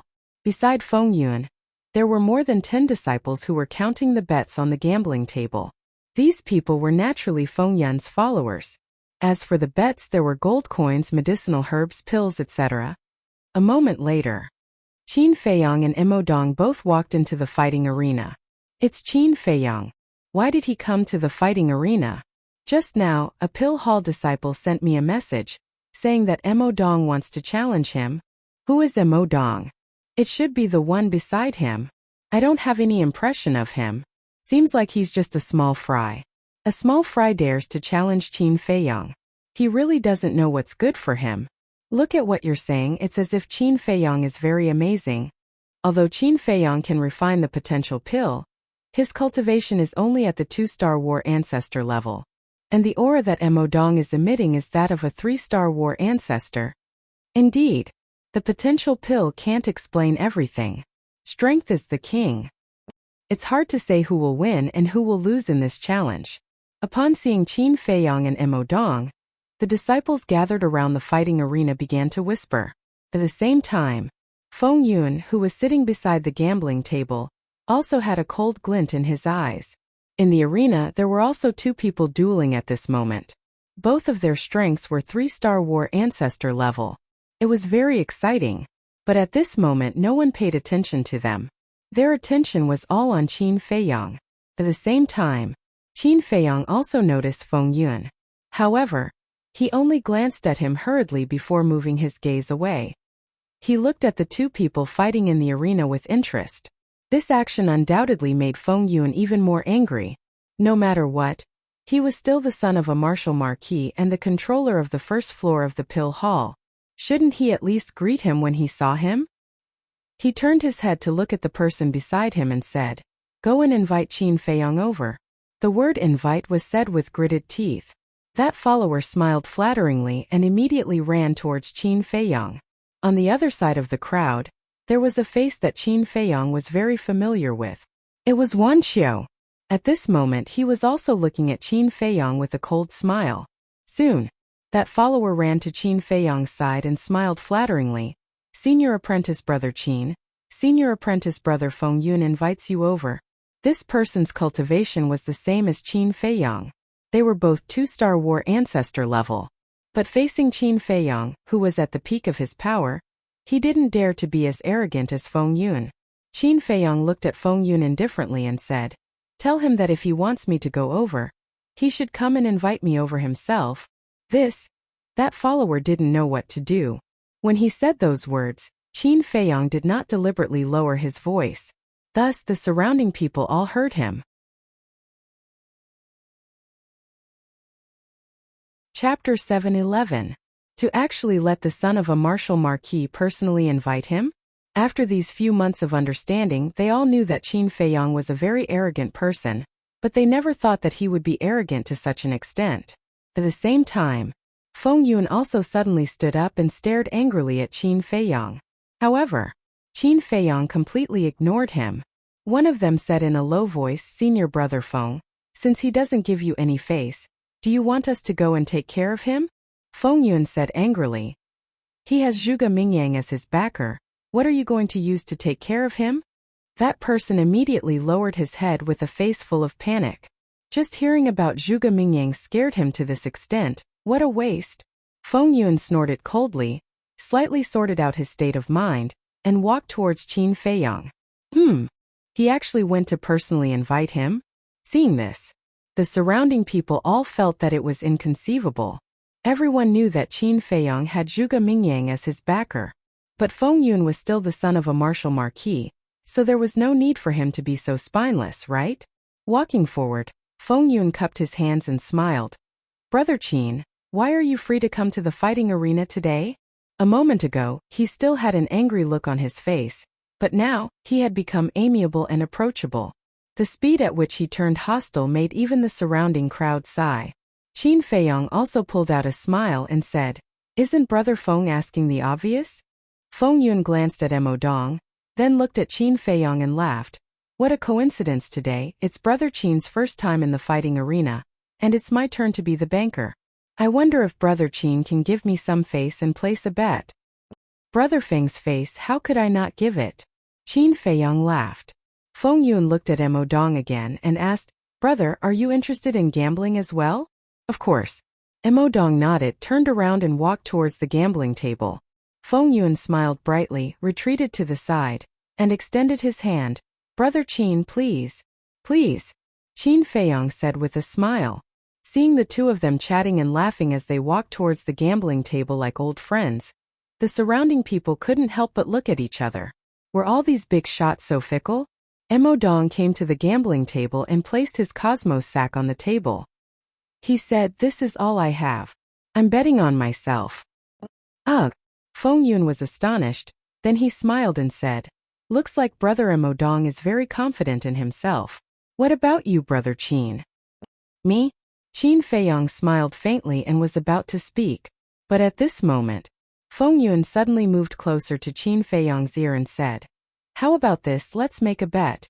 Qin Feiyang was stunned and asked, "What agreement?" Feng Yun sent a voice transmission. "If you win, everything on this table will belong to you. But if you lose, you will follow His Highness the Second Prince." Second Prince? Qin Feiyang looked at Feng Yun strangely. If he remembered correctly, this person used to follow the 13th Prince? The 13th Prince had just died a month ago, and he had already changed masters? I know what you're thinking. Actually, you're right. The 13th Prince doesn't treat me as one of his people, so even if he's not dead, I won't follow him anymore. Feng Yun thought to himself. Impressive. Qin Feiyang gave him a thumbs up, but with a hint of sarcasm. Feng Yun didn't mind and sent a voice transmission. "How about it? Do you dare to bet?" Qin Feiyang's eyes flashed. Suddenly, he noticed that there was something strange about Mo Dong's expression that couldn't be explained. "I understand. So all of this was planned by you guys." Qin Feiyang suddenly realized. Feng Yun and Mo Dong looked at each other with a trace of shock in their eyes. That's right. They had planned this all along. Mo Dong actually didn't dare to challenge Qin Feiyang, because the current Qin Feiyang wasn't someone he could afford to offend. He wasn't stupid either. There was no need to offend Qin Feiyang for a dead person. The reason why he dared to challenge him was that Feng Yun and the Second Prince were backing him up. But they didn't tell anyone about this. But they didn't expect that it would be so easy for Qin Feiyang to see through it. At this moment, they really wanted to break open Qin Feiyang's head and see what was inside.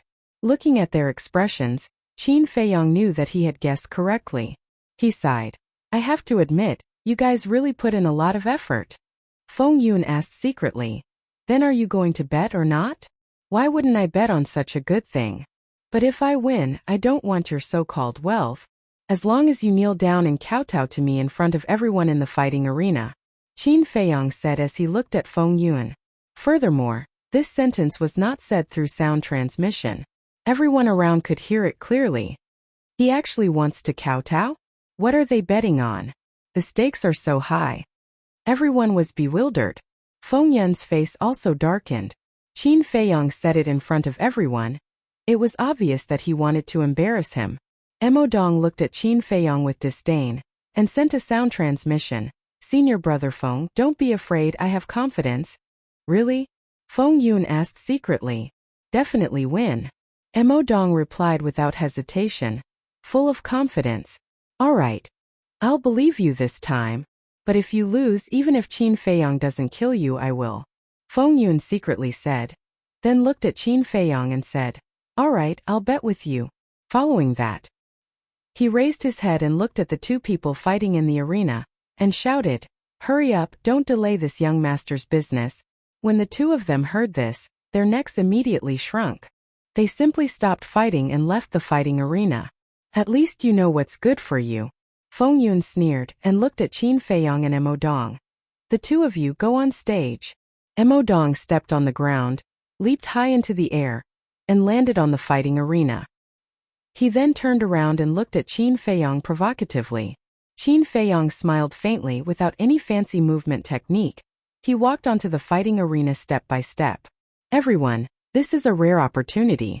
Hurry up and place your bets. Qin Feiyong 1-5 and Mo Dong 1-2. It was also at this moment that a loud shout sounded out from the crowd. Qin Feiyong looked towards the source of the voice, only to see Wan Qiu walking out from the crowd. With a cold smile on his face, he walked towards Feng Yun. You told him, Mo Dong? Qin Feiyong frowned. In fact, he had already vaguely guessed that it was Wan Qiu, but he wasn't sure because Feng Wuxie and the others knew about this. Who else could it be other than me? Wan Qiu walked to Feng Yun's side and grinned. Qin Feiyong raised his eyebrows and said, you think it's honorable to do this, don't you? The winner takes all, what does it matter? Wan Qiu shrugged. The winner takes all. That's right, but unfortunately, you'll never become the king. Because you'll only be a servant for the rest of your life. Qin Feiyong smiled disdainfully and turned to walk towards Mo Dong. Wan Qiu immediately clenched his fists, his eyes frighteningly dark. Let's begin. Qin Feiyong walked to the opposite side of Mo Dong and said indifferently. Mo Dong said, wait a moment, there are still many people who haven't placed their bets. It seems that you're very confident in yourself. Qin Feiyong said with a smile. Whether I'm confident or not, won't you find out later? Mo Dong said with a smile. Birds of a feather flock together. Qin Feiyong sneered, then looked at the hesitant crowd around the gambling table and said, everyone, if you believe me, bet on me to win. I guarantee that you'll make a lot of money. So domineering? The crowd looked at each other. All right. I'll bet all my wealth on Qin Feiyong. I'll bet on him too. I'll bet all my wealth too. In an instant, everyone began to place their bets. Feng Yun was also full of smiles. The bigger the bets these people placed, the more he earned. Mo Dong was so confident that he didn't expect Mo Dong to lose at all. After a full hour, the crowd finally dispersed. On the gambling table, there was a mountainous pile of Qinkuan bags. Furthermore, most of them were betting on Qin Feiyong to win. Only a small portion of them bet on Mo Dong to win. Qin Feiyong glanced at the Qinkuan bags, his eyes revealing a bone-piercing coldness. This time, not only would he make Feng Yun lose face, he would also make Marquis Qinwu go bankrupt, because there were too many bets. According to the odds of 1-5, even with Marquis Qinwu's wealth, he wouldn't be able to bear it. We can begin now. Mo Dong opened his mouth and laughed. At the same time as he opened his mouth, his aura exploded. Come. Qin Feiyong flicked his sleeves and placed his hands behind his back, revealing a look of contempt. Be serious, I'm betting all my wealth, I can't lose. This action caused the people below the stage to begin to worry. Mo Dong's eyes were brimming with anger. In the fighting arena, regardless of life or death, be aware. He roared angrily, his battle chi surging, cutting through a huge wave and pouncing towards Qin Feiyong. The terrifying aura was like an avalanche, pouncing in all directions. You're the one who should be aware. Qin Feiyang muttered. He raised his hand and pointed at the air. An invisible force roaring out. The third move of the void-returning art, splitting space. These three moves were equivalent to the power of a high-grade battle art. Coupled with Qin Feiyang's current cultivation of a 2-star War Master, it was comparable to a 5-star War Master's lethality. As for Mo Dong, although he was a 3-star War Master, he did not use any battle arts and only used ordinary attacks. How could he block Qin Feiyang's move? There was no suspense. Wherever the invisible force passed, the battle chi would disintegrate, unable to withstand a single blow. Following that invisible force pounced towards Mo Dong. However, although Qin Feiyang had the upper hand from the start, the people below the stage were even more worried. Because in their opinion, using a battle art from the start was a sign of lack of confidence. So, those who bet on Qin Feiyang could not help but regret it at this moment. Mo Dong also had a disdainful look on his face as he said, "I heard from Wan Shou that you have mastered several perfect battle arts. Hurry up and show them to me." As he spoke, he took a step forward and his speed suddenly increased. He actually calmly avoided the attack of the invisible force. An auxiliary battle art? Qin Feiyang muttered. However, judging from Mo Dong's speed, it should only be a high-grade auxiliary battle art. It was nothing to worry about. Since that's the case, then I'll do as you wish. A cold light flashed in Qin Feiyang's eyes as he pointed his index finger in the air. The fourth level of the void-returning art, the void-returning, attacked. At this moment, the fighting arena began to tremble violently. The invisible force was like a terrifying python, roaring in the sky and intimidating all directions. It really is a perfect battle art. Looks like there's still hope.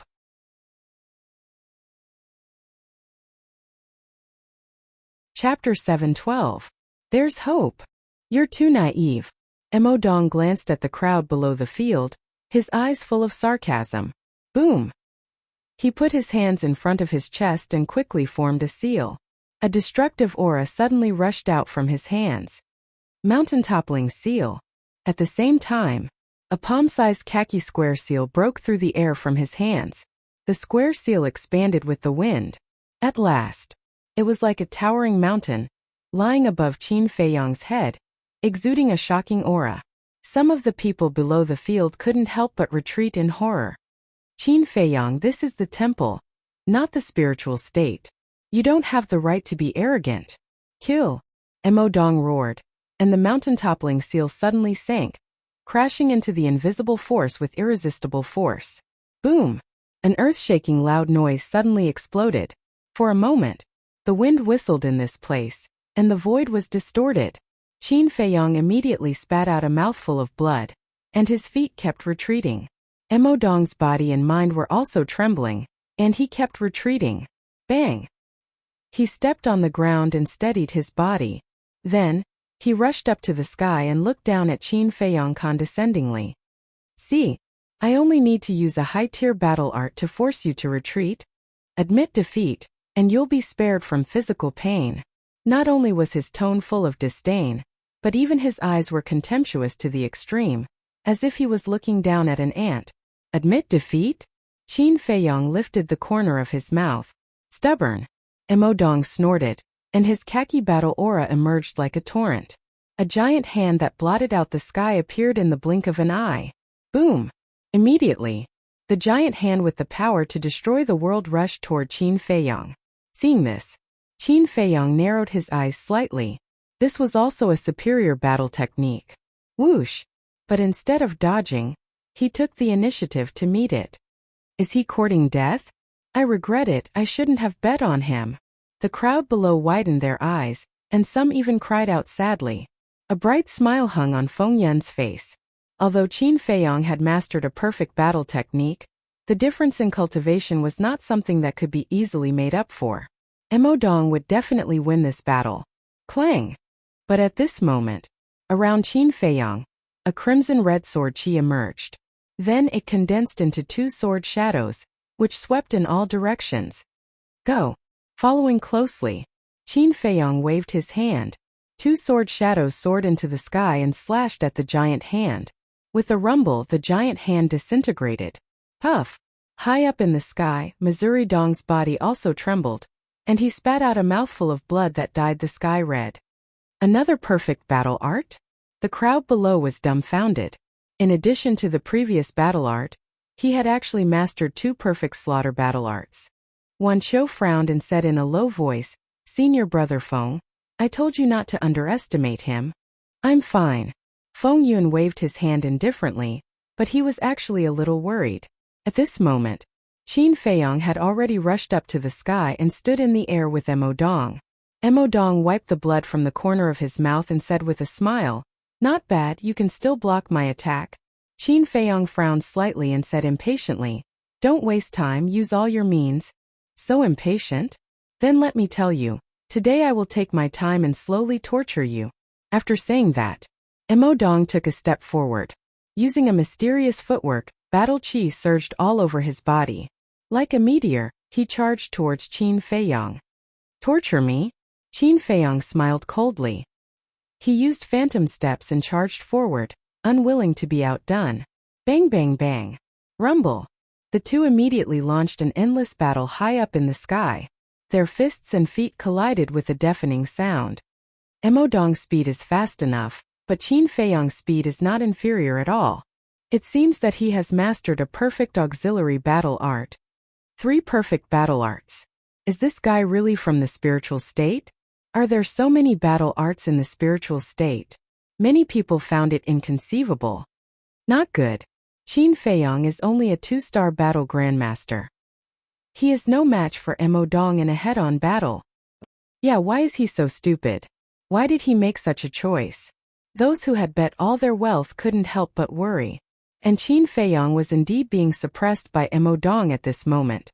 The difference in realms made him helpless. Soon, his entire body was dripping with blood. "Do you know the difference between us? If it weren't for the second prince's order, I would have already killed you." Mo Dong sneered. At the same time he punched towards Qin Feiyong's chest. Qin Feiyong said, "Then shouldn't I thank you for not killing me?" At the same time he also punched out. The 2 fists collided with a loud bang. Qin Feiyong's arm was instantly lacerated and blood splattered. Mo Dong's arm was a little numb. He turned around and quickly circled behind Qin Feiyong like a ghost, slapping his palm on Qin Feiyong's back. This palm contained his full strength. Bang! Qin Feiyong immediately swooped down like a meteorite and smashed into the hard ground of the arena.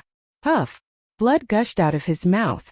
Seeing this, most of the people outside the arena felt their hearts sink to the bottom. They were all muttering in their hearts, "It's over. Qin Feiyong got us killed." And those who bet on Mo Dong had a smile on their faces with a trace of disdain. This Qin Feiyong, other than refining the potential elixir in the meeting, didn't have anything special about him. Mo Dong, Wan Qiu, and Feng Yun also smiled victoriously. Swish! Suddenly, Qin Feiyong stood up, wiped the blood off his face, looked around at the crowd and smiled. "Sorry to make you worry. He's about to lose, how can he still smile?" The crowd was a little angry. Feng Yun kindly advised, "Brother Qin, if you can't hold on, just admit defeat. Don't force yourself too much. Yeah, after all, Mo Dong is a small realm higher than you. It's not shameful to lose," Wan Qiu said with a smile. But he was quite angry in his heart. Why did he lose to such a trash before? Admit defeat? Qin Feiyong smiled faintly, looked up at Mo Dong, and asked, "Are you ready?" Mo Dong raised his eyebrows. What did he mean? The others were also suspicious. Someone suddenly said, "Could it be that he was just warming up before?" Warming up? Damn, is this guy crazy? Using this kind of life and death battle to warm up? Everyone was dumbfounded. This person was indeed crazy. Boom! At that moment, a torrential battle intent surged out of Qin Feiyong's body and shook the clouds.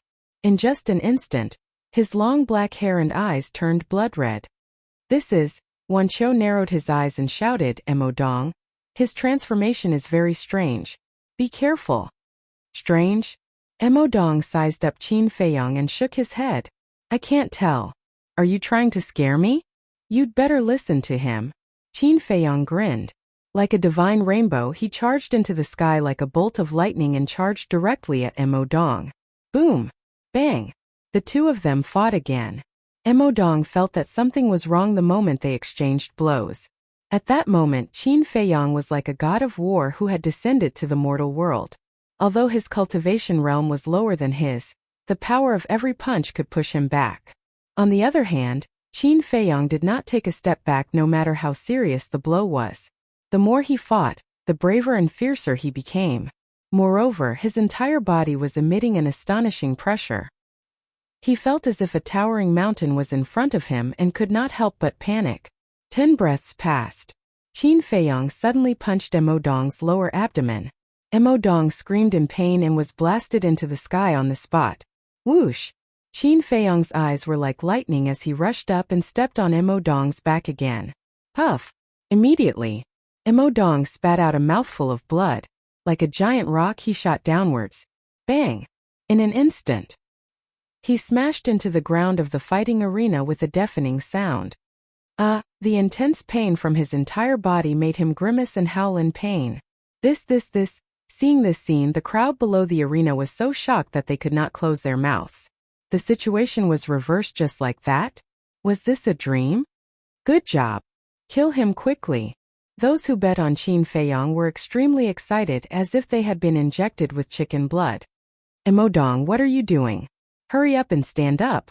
At the same time, Feng Yun's face was calm as he looked at Qin Feiyang, who was standing high in the sky, and shouted angrily. Dong, you can't lose. Get up and beat him up. Those who bet on Dong also roared one after another. Because there were many people who bet all their assets and absolutely could not lose. Shut up, all of you. Hearing these roars, Dong's face that was close to the ground crawled up with an astonishing hostility. Suddenly, he roared, suddenly got up and rushed into the sky. At the same time, in his eyes, murderous intent burst out as he stared at Qin Feiyang and said word by word, I will make you pay the price. Boom! He formed a seal with both hands and a palm-sized square seal was condensed again.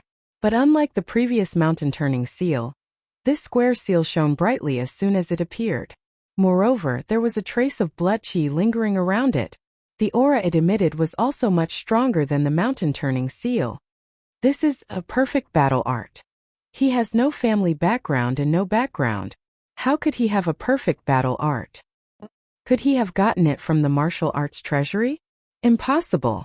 There are indeed perfect battle arts in the martial arts treasury of the Divine Hall, but so far, there are pitifully few people who are lucky enough to get a perfect battle art.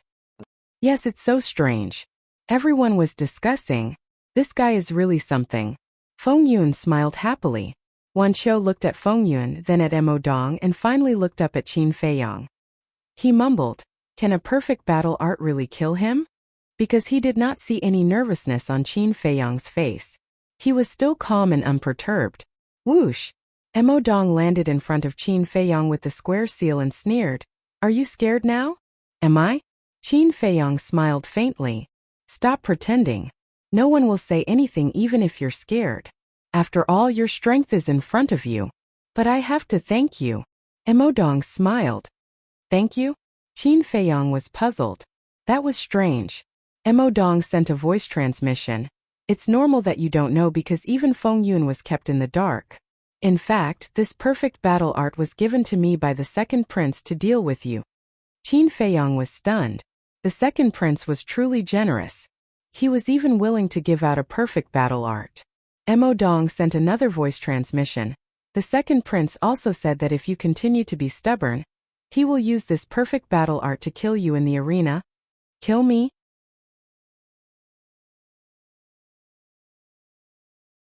Chapter 7:13. If he couldn't get it, he would get rid of it. This second prince was too vicious.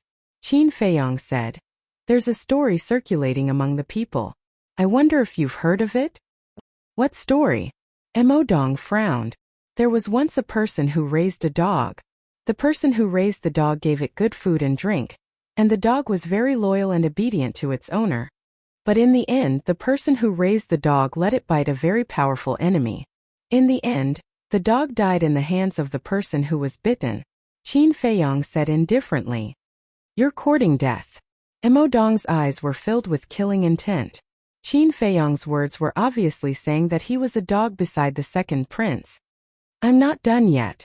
Until the moment of its death, the dog still didn't understand. Why would its master want it to bite such a powerful enemy? Naturally, its owner didn't care about it at all. And these it will never think of. Qin Feiyang said. You deserve to die. Mo Dong was furious. Actually, I'm not saying this to humiliate you, but to remind you. Loyalty is not wrong, but it depends on the right person. Don't be used by others in the end and think that you've taken advantage of them. That's stupidity. Qin Feiyang said indifferently. Boom. Mo Dong's body was filled with killing intent, and he couldn't listen at all. Overturning the sky seal kill. With his angry roar, the square seal suddenly expanded in the wind. In the blink of an eye, it was like a giant mountain, surrounded by scarlet blood qi, emitting a terrifying aura. Following closely, the overturning the sky seal shook the sky, and with an ear-piercing sound of wind and thunder, it blasted towards Qin Feiyang. Overturning the sky seal? In my opinion, it might not be able to overturn the sky. Qin Feiyang's eyes shone with a bloody light, as if a sea of blood was floating. Clang! Scarlet sword qi surged. 28 sword shadows instantly appeared in the sky. The number of Gyuan sword technique depended on a person's cultivation. In the War King realm, one could condense 10 sword shadows. In the War Emperor realm, one could condense 20 of them. Right now, Qin Feiyang had already stepped into the War Master and was able to condense 30 sword images. Previously, he had used 2, so there were only 28 sword shadows left. With a wave of his hand, 28 sword shadows pierced through the sky and slashed at the sky, flipping seal one after another. Clang! Rumble! In an instant, high up in the sky, sparks flew everywhere. A series of deafening explosions took place like rolling thunder. That terrifying sharpness swept across the sky. Boom! In the end, accompanied by a particularly deafening sound, the 28 sword shadows and the heaven-flipping seal turned into ashes at the same time. Pooh! Mo Dong also spat out a mouthful of blood and retreated repeatedly. However, Qin Feiyang had the battle secret art to protect his body. Like Mount Tai, he stood firmly in the void without moving. I'll go. Isn't Qin Feiyang's battle prowess too terrifying? The crowd below was dumbstruck. Although both of them had perfect battle arts, one had to know that Mo Dong's cultivation was one small realm higher than Qin Feiyang's. Originally, everyone thought that Mo Dong would defeat Qin Feiyang as easily as crushing dry weeds and smashing rotten wood. However, they did not expect that the result would be Qin Feiyang's victory. Actually, relatively speaking, Qin Feiyang's perfect battle art is better, because the power of each sword shadow is equivalent to a perfect battle art. Someone said in a deep voice with a serious tone. This was an extremely tyrannical existence, enough to dominate the same realm.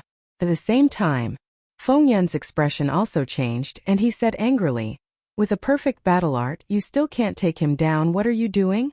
Ever since Qin Feiyang activated the battle secret art, Mo Dong had never had the upper hand. If this continued, the one who lost in the end might really be Mo Dong.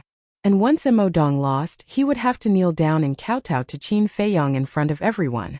He would never do such a shameful thing. Mo Dong stabilized his body, lowered his head to look at Feng Yun, and then looked at Qin Feiyang. Like a mad beast, his face was distorted and extremely ferocious.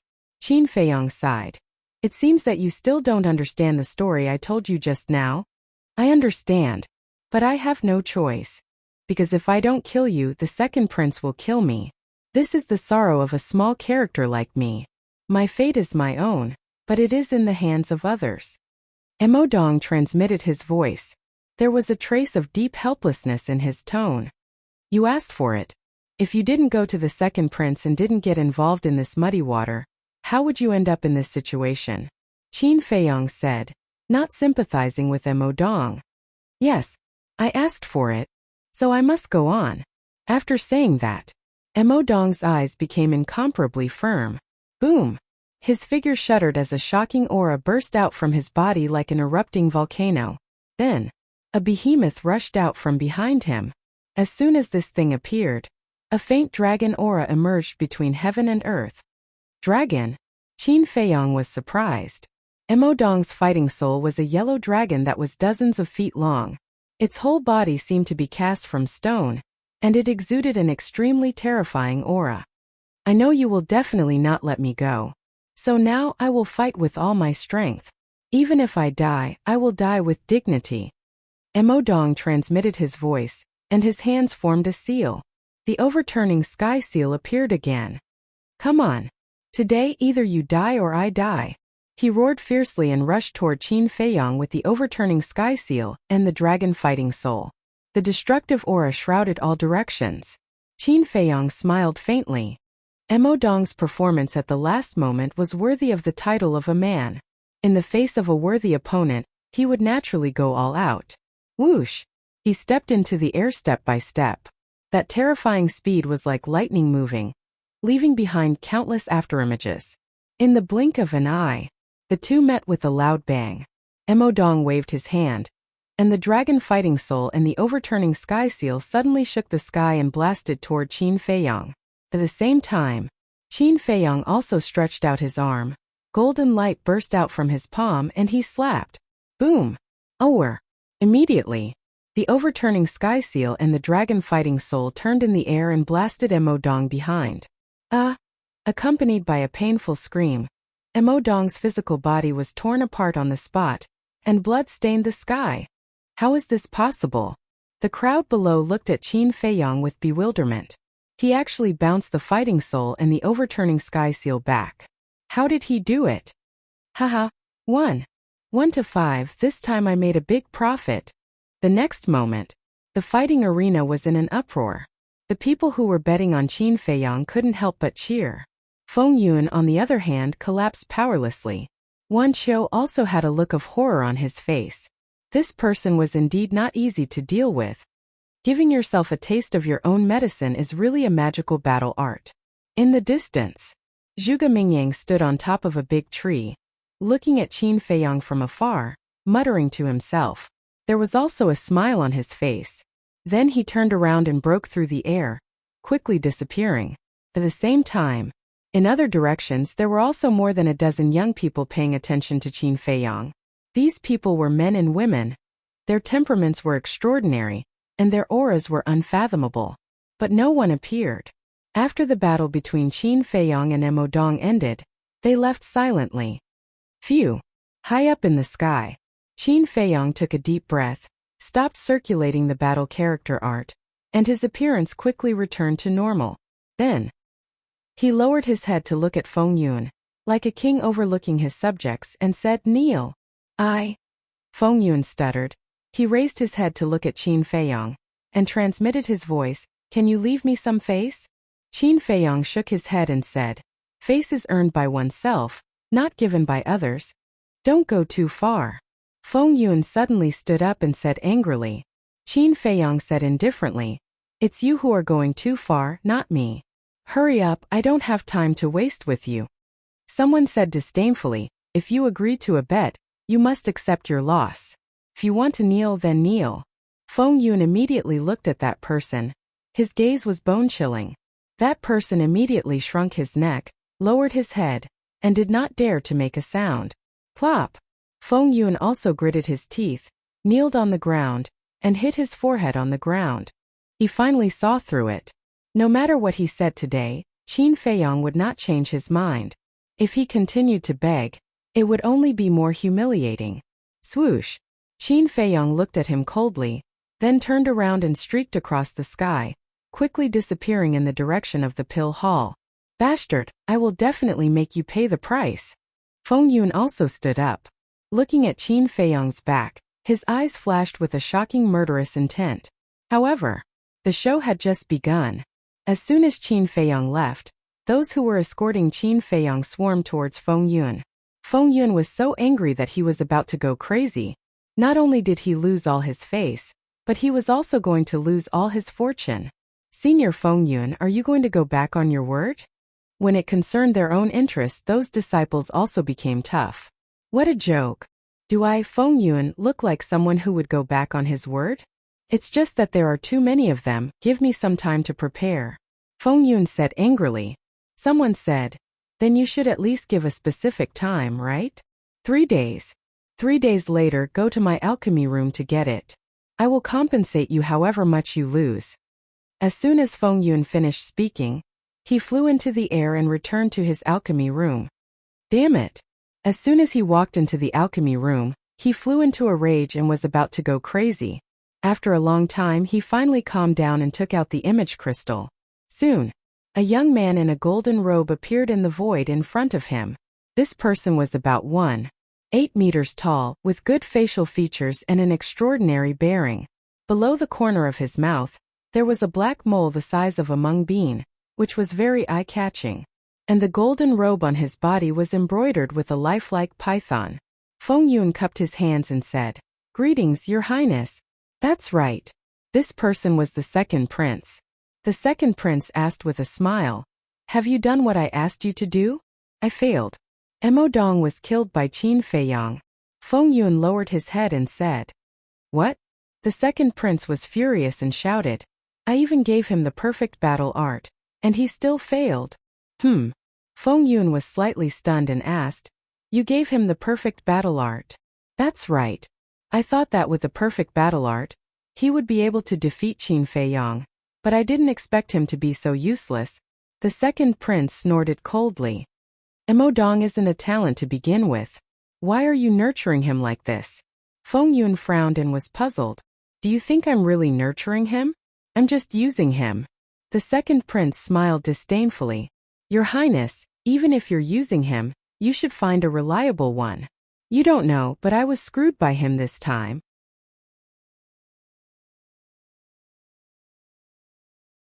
Chapter 7:14. What's wrong? The second prince looked at him suspiciously. Feng Yun immediately recounted what had happened earlier in detail. "So that's how it is." The second prince nodded his head in realization. "The compensation this time is too big. If my family finds out, they will definitely not let me off easily. So, I hope that Your Highness can help me think of a way." Feng Yun pleaded. This was his real purpose for looking for the second prince. The second prince hesitated for a moment and shook his head. "You know that I've been competing with my brothers for the potential pill recently, so I really can't help." On the surface it sounded nice, but in fact he was sneering in his heart. He didn't even do what he asked him to do, and he still wanted him to pay? What a daydream. "Your Highness, I'm working for you now, can't you help me?" Feng Yun was anxious. "I want to help you too, but there's nothing I can do. You have to think of another way." After the second prince finished speaking, he directly turned off the image crystal. "All of you are bastards." Feng Yun was so angry that he roared in the alchemy room. And then there was Qin Feiyang. Returning to the alchemy room, he consumed a healing pill and prepared to head to the Fragrant Moon Inn. Buzz! Suddenly, the image crystal rang. He took it out and saw that it was the first prince. The first prince looked at Qin Feiyang with a smile and said, "Brother Qin, the previous battle was really amazing." Qin Feiyang laughed. "I didn't expect Your Highness to receive the news so quickly. In the temple, as long as it's something I want to know, no one can hide it from me. And this time you did very well. Not only did you suppress my second brother's arrogance, you also caused the Qianwu Marquis family to suffer heavy losses. Tell me, what reward do you want?" The first prince smiled in relief. "Reward?" Qin Feiyang's eyes flashed, and he said with a faint smile, "It's just a small matter, forget about the reward. This matter is indeed nothing, but my 13th brother's matter is not a small matter. Just say it, as long as I can satisfy you, I will satisfy you." The first prince said. "In that case," Qin Feiyang hesitated for a moment and said, "I'm very interested in the imperial palace and want to take a look. What do you think?" "That won't do." The eldest prince shook his head. "Why?" Qin Feiyang furrowed his brows and asked. "You'll definitely be interrogated by the guards if you come to the imperial palace. If you take out the crown prince token, won't our relationship be exposed?" The first prince said. "That makes sense." Qin Feiyang nodded. The first prince smiled and said, "So just bear with it for now. There will be plenty of time in the future. There will be opportunities in the future." "Yes," Qin Feiyang responded.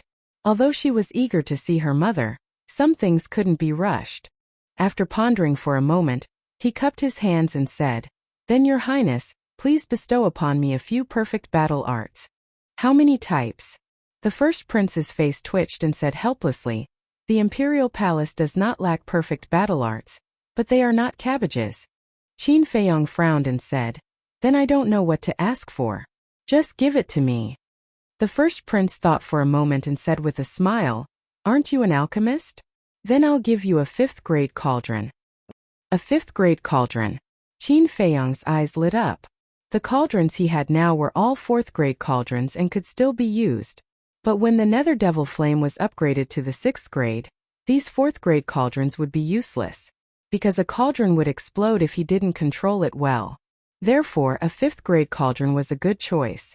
Qin Feiyong cupped his hands and said, thank you, Your Highness. It's fine. I'll ask Zhuge Mingyang to send it to you later. During this period you better behave and not attract too much attention. Because as far as I know, the invincible Black Army hasn't given up their suspicion of you.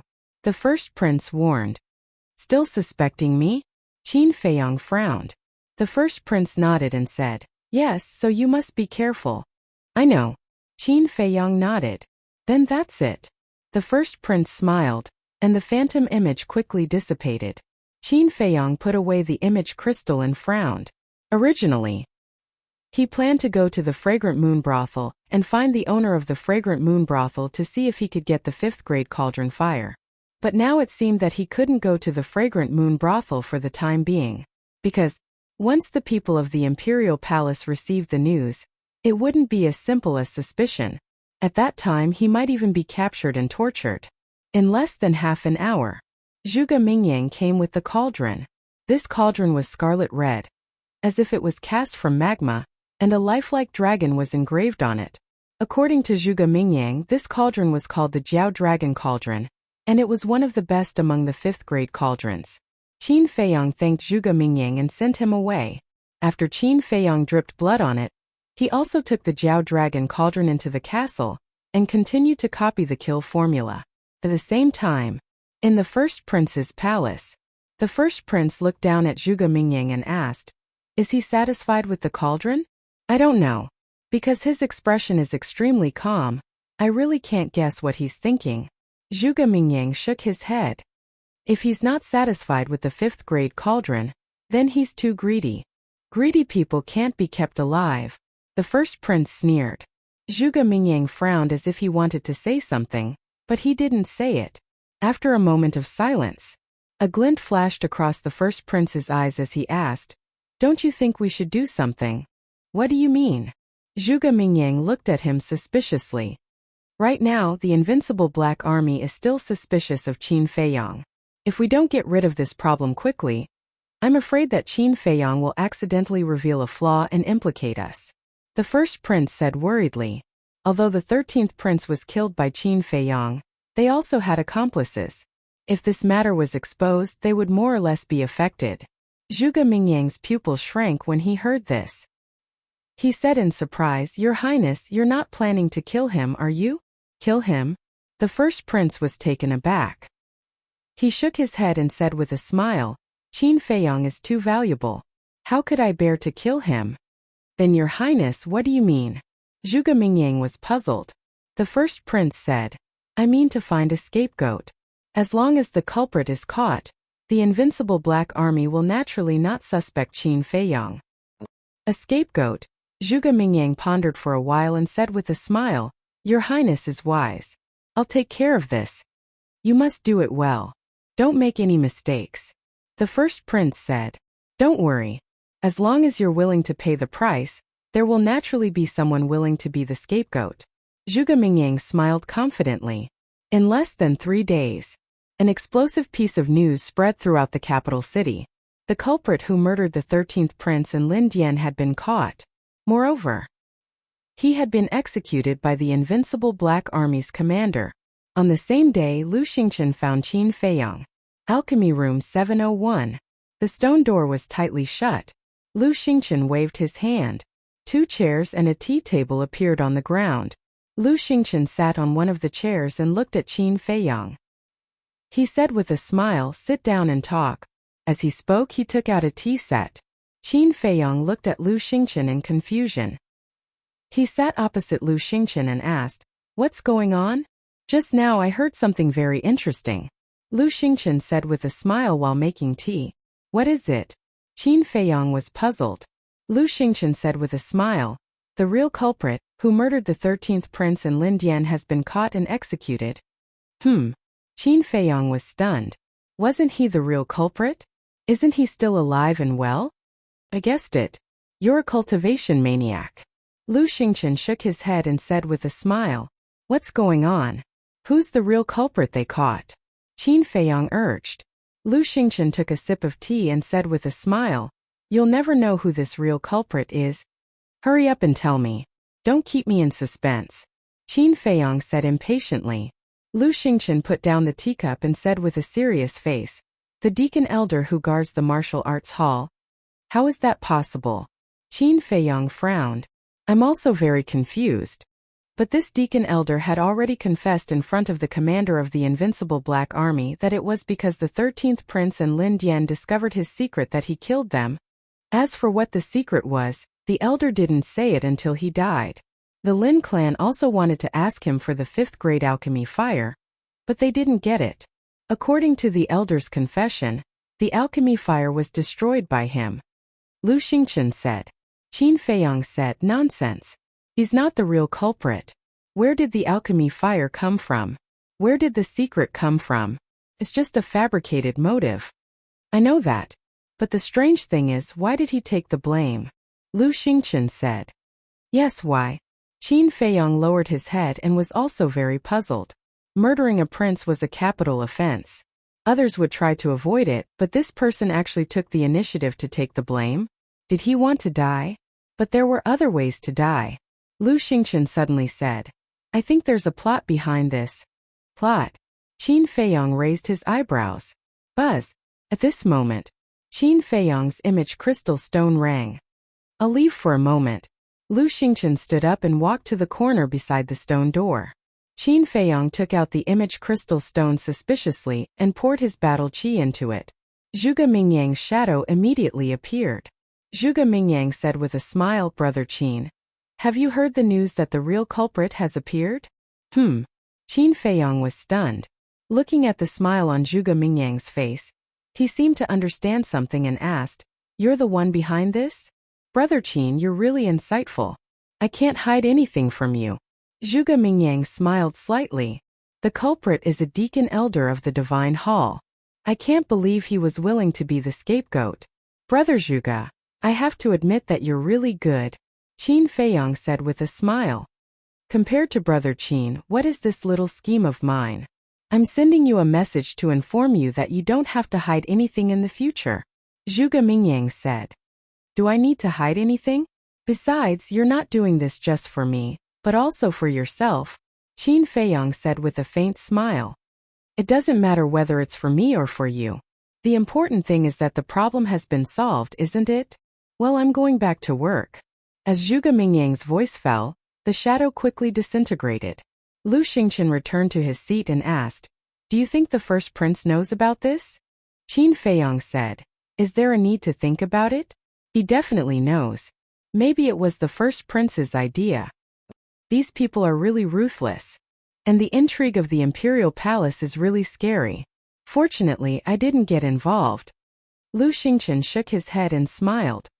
In the imperial palace, if you don't have a brain, you'll only end up as cannon fodder.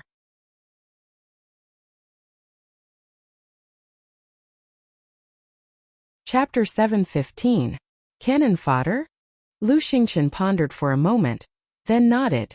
That's true. After a pause, he smiled and said, It's quite boring to cultivate every day. Why don't we go out for a stroll? Where to? Qin Feiyang asked. Lu Xingchen smiled and said, I heard that the Fragrant Moon brothel is very famous. I haven't been there for so long, so I might as well go to the Fragrant Moon brothel. Fragrant Moon brothel? Qin Feiyang muttered, his eyes flashing, and nodded. Okay, let's go to the Fragrant Moon brothel. Now that the crisis had been resolved, it was time to find the owner of the Fragrant Moon brothel and ask for the 5th grade pill fire. But just as he got up, Qin Feiyang suddenly looked straight at Lu Xingchen, a trace of surprise in his eyes. What's wrong? Lu Xingchen looked at him in confusion. Qin Feiyang frowned. Your aura is stronger than before. Could it be? Lu Xingchen nodded. Yes, I have already broken through to the 4-star War Master. So fast. Qin Feiyong was dumbfounded. Lu Xingchen smiled. Aren't you also quite fast? How long have you been in the temple? You've already broken through to the 2-star War Master. Qin Feiyong put on a fake smile, then opened a teleportation door and took the lead to walk in. Lu Xingchen followed closely behind. The next moment, the two of them directly descended in front of the entrance of the Fragrant Moon brothel. When the two waiters standing at the door saw Qin Feiyong appear, they put on a flattering smile and said, "Young Master Qin, please come in." Qin Feiyong said, "Arrange a private room for me." Lu Xingchen waved his hand and smiled. "What private room? Just find a place in the lobby." This, Qin Feiyong frowned and nodded. "All right." Seeing Qin Feiyong nod, the shop assistant smiled and said, "Please follow me." Under the guidance of the waiter, the two of them arrived at a table in the middle of the hall. In the meantime, as soon as the two of them walked in, the noisy Fragrant Moon brothel immediately quieted down. All eyes were on Qin Feiyong. After the two of them were seated, the waiter asked, "Young Master Qin, what would you like to order?" Qin Feiyong said, "Just a few dishes and 2 pots of wine will do." "All right. Young masters, please wait for a moment," the waiter shouted, then turned around and ran to the kitchen. "What do you mean? You clearly know that everyone in the capital knows about me, yet you still let me sit in the main hall?" Qin Feiyong looked at Lu Xingchen and asked through voice transmission. Lu Xingchen smiled faintly. "In the private room it's just the two of us drinking, how boring, but here look at how lively it is." Qin Feiyong looked around and saw that everyone was staring at him. He couldn't help but frown. Lu Xingchen laughed. "It's not like you haven't seen the world, what are you afraid of?" "All right, I'll drink with you here," Qin Feiyong said helplessly. Originally, he still wanted to find the owner of the Fragrant Moon brothel, but now that everyone was watching, it was obviously impossible. Suddenly, around him young people stood up one after another, each holding a wine glass in their hands, and walked towards Qin Feiyong. "Trouble is coming." Qin Feiyong rubbed his forehead. "Brother Qin, I'm the young master of the Li family in the 2nd district. Can I have the honor of treating you to a drink?" A young man in white smiled. The others also introduced themselves one after another. Qin Feiyong stood up and pointed to Lu Xingchen, smiling. "Everyone, I'm sorry, this Qin is entertaining this distinguished guest. If there's a chance in the future, I'll drink with you." Distinguished guest? Everyone was stunned and looked at Lu Xingchen. Lu Xingchen touched his nose, his face twitching non-stop. When did he become a distinguished guest? The young man in white looked at Lu Xingchen, cupped his hands and smiled. "May I ask how to address you, brother?" To be able to become Qin Feiyong's distinguished guest, his identity was definitely not simple. Such a person had to be fawned over. Lu Xingchen smiled. "I'm just a nobody, don't take it to heart." A nobody could make Qin Feiyong personally entertain him? Obviously, this person was not telling the truth. But everyone didn't continue to ask, so they turned and left resentfully. Qin Feiyong also returned to his seat, a smile at the corner of his mouth. "You really have a bad heart." Lu Xingchen rolled his eyes at him. Qin Feiyong said lightly, "You insisted on sitting in the lobby, who's to blame?" "Okay, I'll tell you the truth. In fact, I asked you to sit in the lobby because I want you to meet 2 people. Lu Xingchen transmitted his voice. "Sure enough, it's not that simple." Qin Feiyong muttered and asked, "Who?" "You'll know later." Lu Xingchen smiled mysteriously. Qin Feiyong frowned and said, "So, this is not the first time you've come to Fragrant Moon brothel?" Lu Xingchen said, "This is the 3rd time." Qin Feiyong looked at him meaningfully and fell silent. The waiter soon served the wine and dishes. While Qin Feiyong was drinking, his eyes were always looking around. Those who could enter Fragrant Moon brothel were basically the children of the rich families in the capital. And these people, without exception, were all playboys who only knew how to drink and dream all day long. So, most of them had a woman sitting next to them. These women were dressed gorgeously with heavy makeup, sexy and enchanting. They were the specially trained hostesses of Fragrant Moon brothel. Their voices were soft and numb. Their manners were wanton. The scene was extremely erotic. There were even many women who were throwing coquettish glances at Qin Feiyong from a distance. Lu Xingchen teased. Brother Qin, seeing that you can't take your eyes off them, do you want to call one over to drink with you? Qin Feiyong rolled his eyes. He just wanted to see who Lu Xingchen wanted him to meet. That was all. Time flew. The sun set in the west and night fell. Ding dong. Suddenly, a melodious sound of the zither slowly rose. The sound of the zither was gentle and lingering. Then, another crisp and pleasant sound of the flute, accompanied by the sound of the zither, spread in fragrant moon brothel. At this moment, everyone raised their heads and looked at the top floor of fragrant moon brothel in silence. And even the people in the private rooms came out. At the same time, Lu Xingchen also put down his wine glass and looked up, with a faint smile in his eyes. Seeing this, Qin Feiyong also looked up, but he didn't see the person playing the zither and the flute at all. The sound of the zither and the flute came from two different rooms on the top floor. Brother Qin, the person I want you to meet is the person playing the zither and the flute, Lu Xingchen said with a faint smile. Qin Feiyong frowned and said, Who is it? Shoo. Lu Xingchen made a gesture of silence and said, Listen carefully to the sound of the zither and the flute. There is a lot of information hidden in them. A lot of information? Qin Feiyong was slightly stunned. Calm down and listen silently. The sound of the zither and the flute were very beautiful, like the sound of nature. But gradually, Qin Feiyong felt a deep sense of helplessness, despair, sadness, and a trace of desolation in the sound of the zither and the flute. What's going on? Why are there such complicated emotions mixed in? Qin Feiyong was puzzled. A moment later, Lu Xingchen suddenly retracted his gaze and said, Brother Qin, I want to give you a surprise. What do you mean? Qin Feiyong was a little annoyed. Since entering the fragrant moon brothel, Lu Xingchen had been keeping him in suspense. But before his voice fell, the sound of the zither and the flute disappeared. At the same time, a middle-aged woman in a red robe came out from a room on the top floor. The middle-aged woman looked at the guests below and said with a smile, Everyone, it's still the same old rules, the highest bidder wins. 100,000, 200,000, 300,000, 1 million. At that moment, everyone began to scramble to be the first to bid. Qin Feiyong looked at it strangely. Was this an auction? Lu Xingchen suddenly raised his hand and said with a smile, I bid 200 million, I want both of them. Swish. That moment, everyone in the fragrant moon brothel looked at Lu Xingchen in unison. Seeing Qin Feiyong sitting next to him, the look in their eyes changed. No one bid anymore. The middle-aged woman smiled and said, So it's the famous young Master Qin. Congratulations to the two of you, please go upstairs. Lu Xingchen laughed. Brother Qin, this is my surprise for you, quickly go up. Speak clearly. Qin Feiyong secretly shouted. Lu Xingchen said, As long as you go up, I don't need to say anything, you will naturally know. Qin Feiyong frowned and raised his head to look at the middle-aged woman. He leaped up and landed beside the middle-aged woman. First Prince, when Qin Feiyong knows about their current situation, you will be completely finished, just wait. Lu Xingchen muttered, a strange light flashing in his eyes. He picked up the wine pot, sat there alone, and drank by himself. The top floor. The middle-aged woman was still charming, dressed coquettishly, and exuded a strong smell of perfume.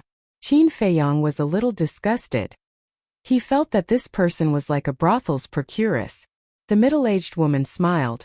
I didn't expect young Master Qin to be a romantic person, please follow me. Finished. The middle-aged woman turned around and walked towards a private room called Spring Pavilion. Romantic person? Qin Feiyong raised his eyebrows and followed. Walking to the front of the Spring Pavilion, the middle-aged woman pushed open the door, then stepped aside and said with a smile, Young Master Qin, please come in. Qin Feiyong walked to the door and looked inside. This private room was very large, at least a few hundred feet, but there was no dining room, only a tea room and a bedroom. But the layout inside was quite. Qin Feiyong didn't know how to describe it. The entire floor was covered with a pink carpet. The silk curtains hanging on the wall, the bedding on the bed in the bedroom, and the bedsheets were also a brand new pink. It gave people the feeling that this was a place for indulgence. Qin Feiyong immediately realized that he had been tricked by Lu Xingchen. Seeing that Qin Feiyong didn't move, the middle-aged woman smiled. Young Master Qin, if you are not satisfied, I will get someone to redecorate for you. There is no need. Qin Feiyong waved his hand and braced himself to walk in. A faint fragrance assailed his nose. As soon as this fragrance entered his body, Qin Feiyong felt that his heart began to heat up. It was as if some kind of desire had been aroused. Qin Feiyong stood in the middle of the private room, looking around, and suddenly found an incense burner beside the bed in the bedroom. Wisps of green smoke were floating out of the incense burner, and the fragrance came from the green smoke.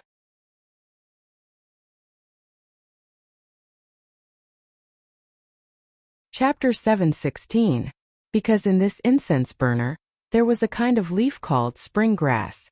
This spring grass leaf, after being dried and burned in the incense burner, would emit a green smoke with a delicate fragrance. And this delicate fragrance had the effect of aphrodisiac. So, this was simply a place to indulge in debauchery. Qin Feiyong was about to flick his sleeves and leave, but at this time, the middle-aged woman smiled and said, "Young Master Qin, after they bathe and change clothes, they will come to serve you.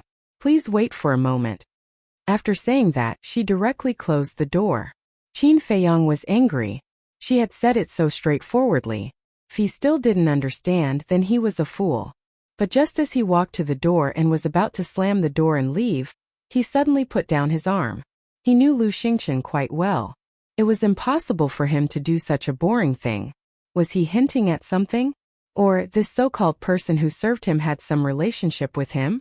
Thinking of this, he simply stayed, walked into the bedroom, extinguished the spring grass leaf in the incense burner, and then entered the tea room, sat on the chair, and looked at the closed door. Time passed breath by breath. About an hour later, Qin Feiyong was about to fall asleep, and the door finally opened. Two women in pink dresses entered the door one after another. Qin Feiyong heard the movement, rubbed his eyes and looked up. He didn't know if he didn't see, but when he saw, he suddenly stood up. His face was full of disbelief. How could it be them? Could it be that my eyes are playing tricks on me? He kept muttering in his heart, rubbed his eyes hard and looked again. Impossible. This time. His hands suddenly clenched tightly, and a shocking anger rose in his eyes. Those two women looked very attractive. Delicate skin, broken with a flick of the finger. Two snow-white long legs, faintly visible under the pink dress, tugged at the heartstrings. Bright big eyes like a pool of autumn water. And on their faces no makeup could be found. Everything seemed very natural. But compared to the women outside with heavy makeup, they were simply like fairies. Greetings, young Master Qin. After the two women closed the door, they walked into the tea room and bowed to Qin Feiyong. However, Qin Feiyong didn't seem to hear him and stared at the two of them. Seeing this, a sense of disgust rose in the hearts of the two women, but they concealed it very well. Young Master Qin, the night is long. It's time to rest. The two women stepped forward and pulled Qin Feiyong towards the bed. But as soon as he entered the bedroom, Qin Feiyong came back to his senses and hurriedly took 2 steps back. He stretched out his hand and said, "Wait. What happened?" The two girls looked at him in confusion. Qin Feiyong said, "Tell me, what are your names?" Name? The two women were stunned. One of them said, "Young Master can call us she-er and you-er." Qin Feiyong said, "I want to hear your real names." As soon as the two women heard this, they lowered their heads, and there was a faint mist in their eyes. Qin Feiyong was silent for a long time. He stepped forward, lifted their chins and looked at their faces. His eyes gradually became soft. "You don't want to say your real names. Do you not want to lose face for the 14th prince?" Qin Feiyong asked. Their eyes trembled, and tears suddenly burst out of their eyes. "Tell me why. Why did you stay in the fragrant moon house? And why should it be placed outside like an item for those men to bid on and spoil?" Qin Feiyong said. His gentle gaze became incomparably fierce. The two women didn't dare to look directly at him. They lowered their heads again and silently shed tears. Looking at the tears on their faces, Qin Feiyong's heart suddenly burst with a strong anger. He roared, "Qin Yu Qin Shi, tell me why?" That's right. These two women were his maids in the past. Qin Yu Qin Shi. Back then, when they were expelled from the imperial capital, the two women were already 15 or 16 years old. Over the years their appearance didn't change much. So before, he recognized them at a glance. In the past, he had always treated them as sisters.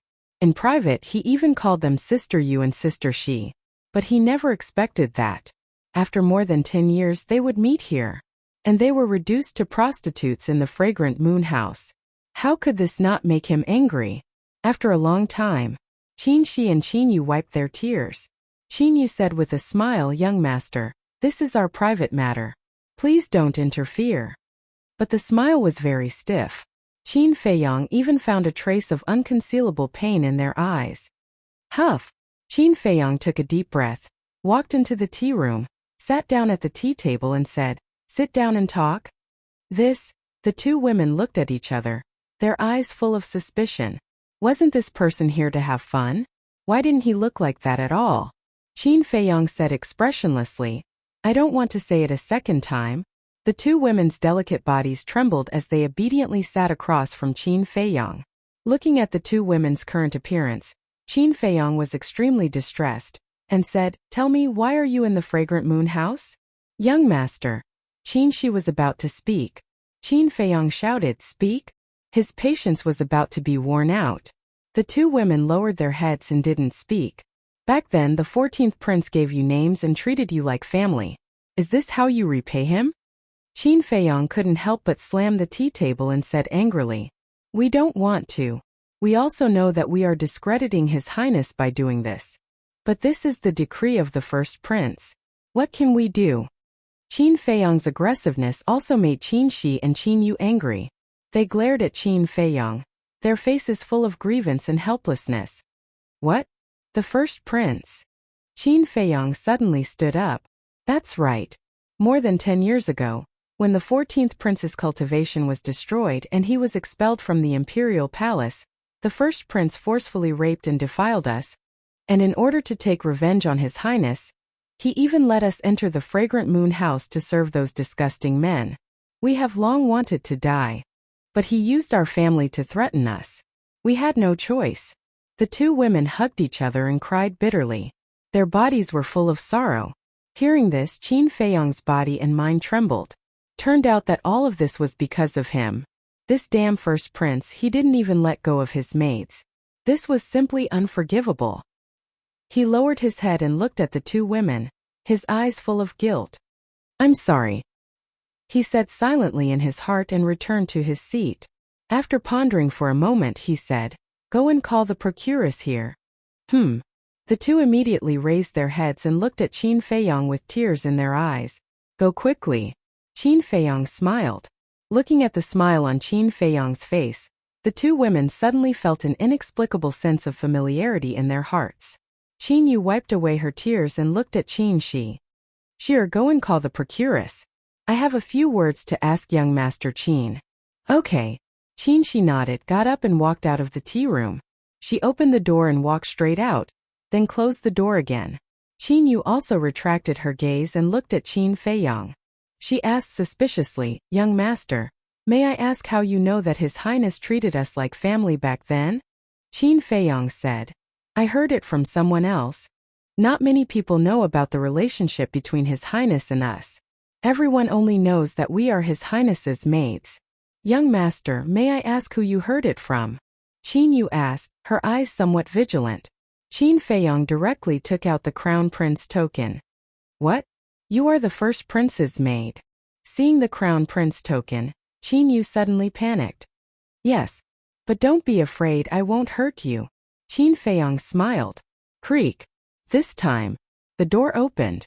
Qin Shi and the middle-aged woman walked in one after the other. Qin Feiyang also immediately put away the crown prince token. "Young Master Qin, what's the matter? Is it because they didn't treat you well? Tell me, I will definitely punish them severely." As soon as the middle-aged woman came in, she came to Qin Feiyang and asked with a smile, "Don't get so close." Qin Feiyang raised his eyebrows and said in disgust. The smile on the middle-aged woman's face froze. She took a few steps back and said with a smile, "Young master." Qin Feiyang waved his hand and said, "Don't talk nonsense, name a price." "Name a price?" The middle-aged woman was slightly stunned. Qin Shi and Qin Yu also looked at Qin Feiyong in confusion. Qin Feiyong said lightly, I want to take them away. Take them away. The middle-aged woman was completely stunned. When she came back to her senses, she hurriedly said, Young master, you can't do that. Why? Qin Feiyong frowned. Qin Yu and Qin Shi's background is not simple. Someone deliberately arranged for them to be in the fragrant moon brothel. And this person, neither you nor I can afford to offend, the middle-aged woman hurriedly explained. Qin Feiyong frowned. The person the middle-aged woman was talking about was obviously the first prince. But he must take Qin Yu and Qin Shi away today. Qin Feiyong's face turned cold, and he said, Since you can't make the decision, then ask your brothel master to come. You still want to disturb the brothel master? Qin Yu and Qin Shi's expressions changed and they were about to say something. Qin Feiyong waved his hand and looked at the brothel keeper. His eyes were like sharp blades and he said, Didn't you hear? Go and ask your brothel master to come here. Okay, I'll go right away. The brothel keeper's eyes trembled, and she quickly turned around and trotted out. Young master, thank you for your kindness, but this matter involves too much. I hope young master won't bring trouble to yourself. Qin Yu also immediately persuaded. It's okay. This fire can't burn me. Qin Feiyong smiled faintly, took out the image crystal, and sent a message to Zhuge Mingyang. Soon, Zhuge Mingyang's shadow appeared. At the same time, Qin Feiyong, Qin Yu and Qin Shi also appeared in front of Zhuge Mingyang. When he saw Qin Yu and Qin Shi, Zhuge Mingyang was slightly stunned, and he said with a smile, Brother Qin, you're so carefree. You even went to the fragrant moon brothel. Life is short, so I naturally have to enjoy myself. Qin Feiyong smiled faintly, and said, This time I'm looking for Brother Zhuge because I want to trouble Brother Zhuge to tell His Highness that I want to take Qin Yu and Qin Shi away. Take them away? Zhuge Mingyang was stunned and said, Do you know their identity? Yes. They used to be the maid of the 14th prince. Qin Feiyong nodded. Zhuge Mingyang frowned and asked in confusion, Why do you want to take them away? Well, cough. Qin Feiyong coughed and said with a smile, I like them, but the fragrant moon brothel won't let them go, so I can only ask the first prince. This is not easy. I'll talk to the first prince and give you an answer later.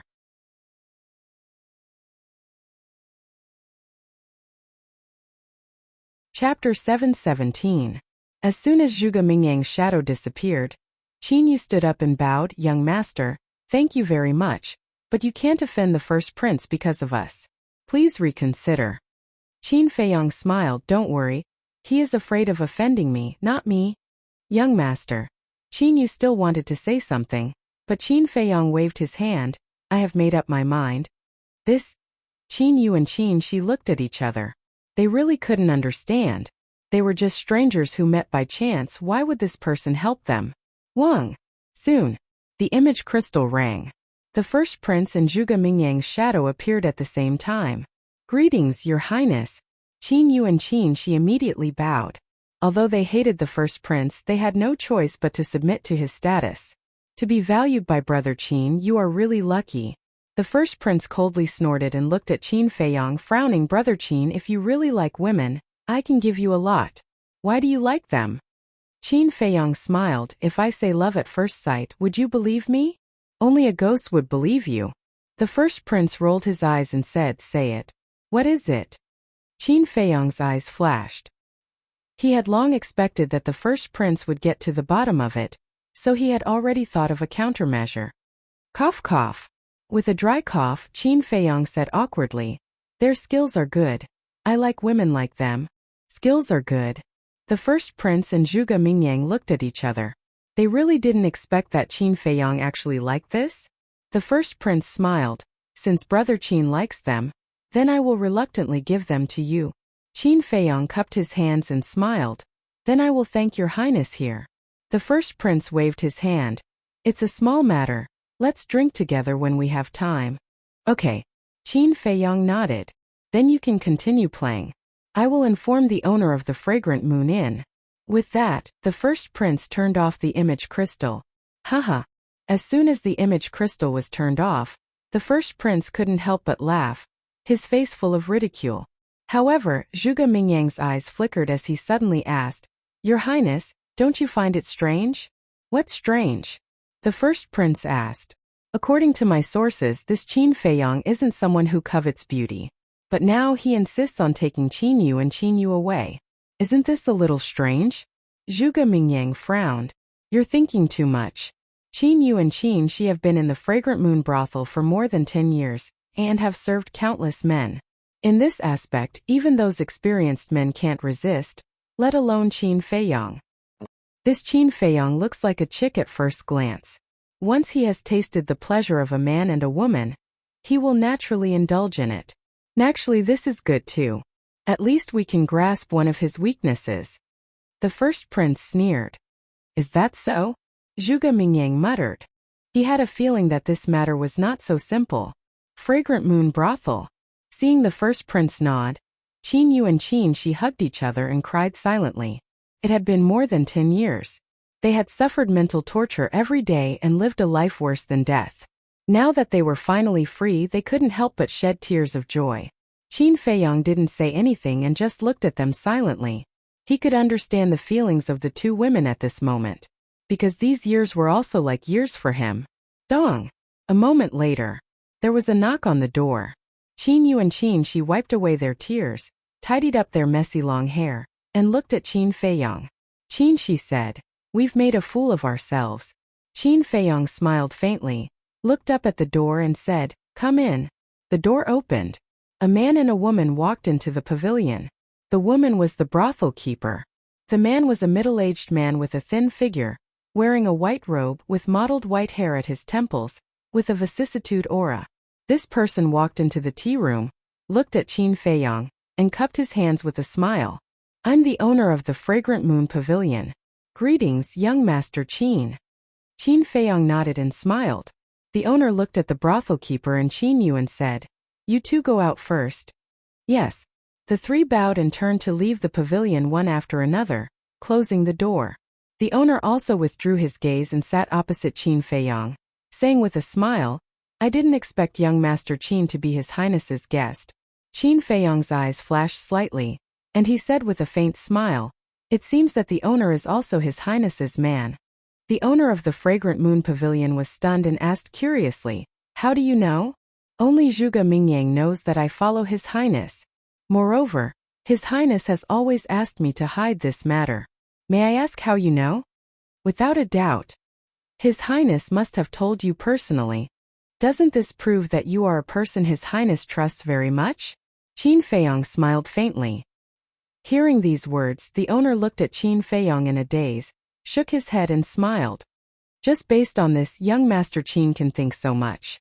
Indeed, his mind is extraordinary.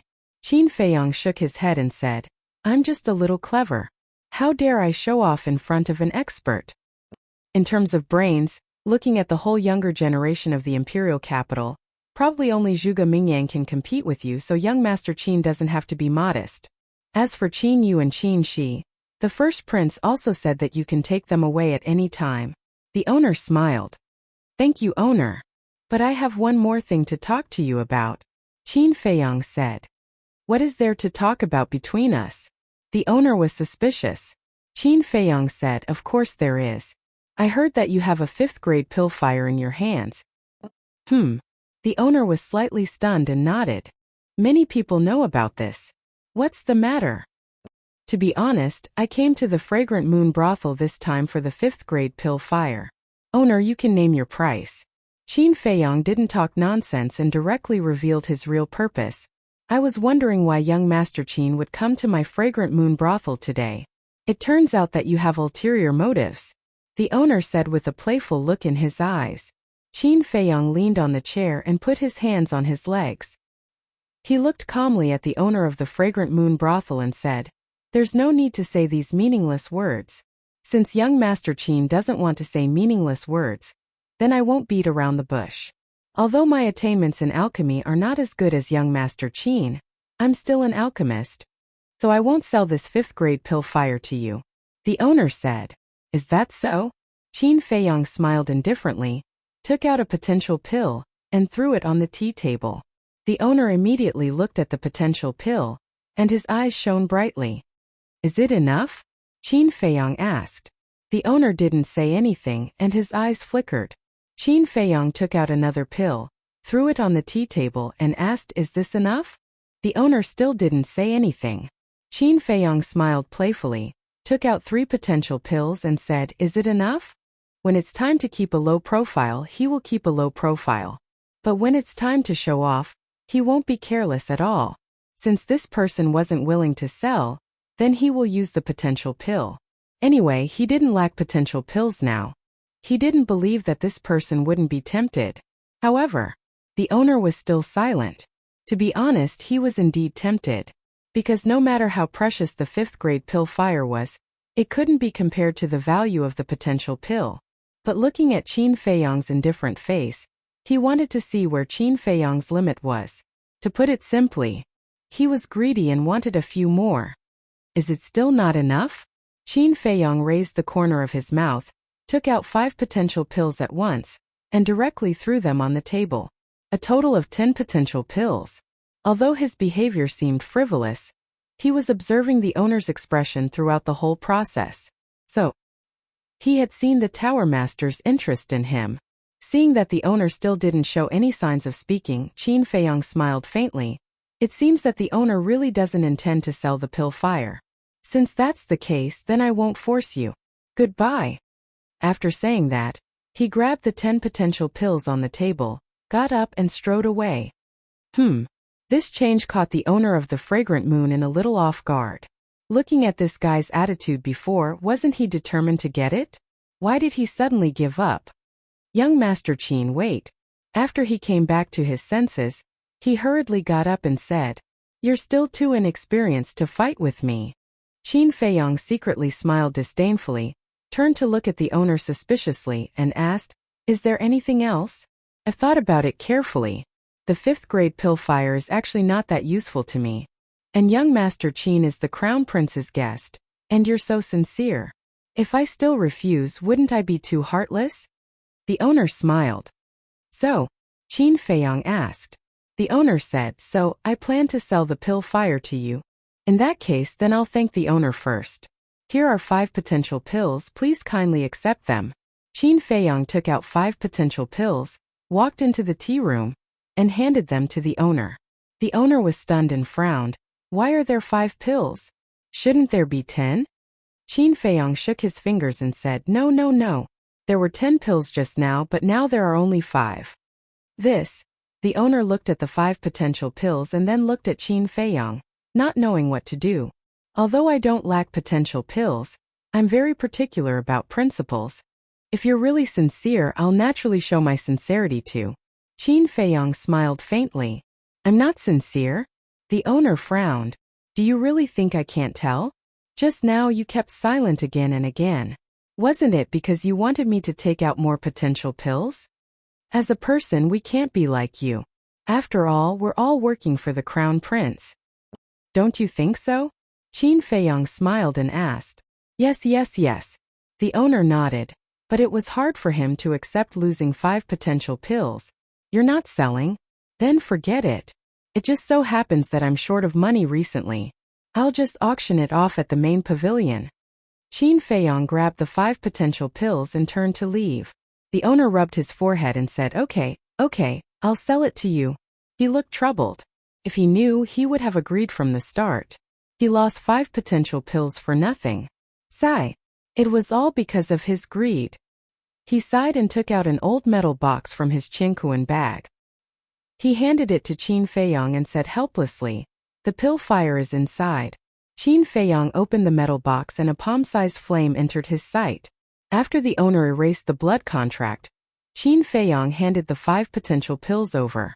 After the transaction was completed, Qin Feiyang did not stay any longer and turned to leave. This lad is really as sly as an old fox.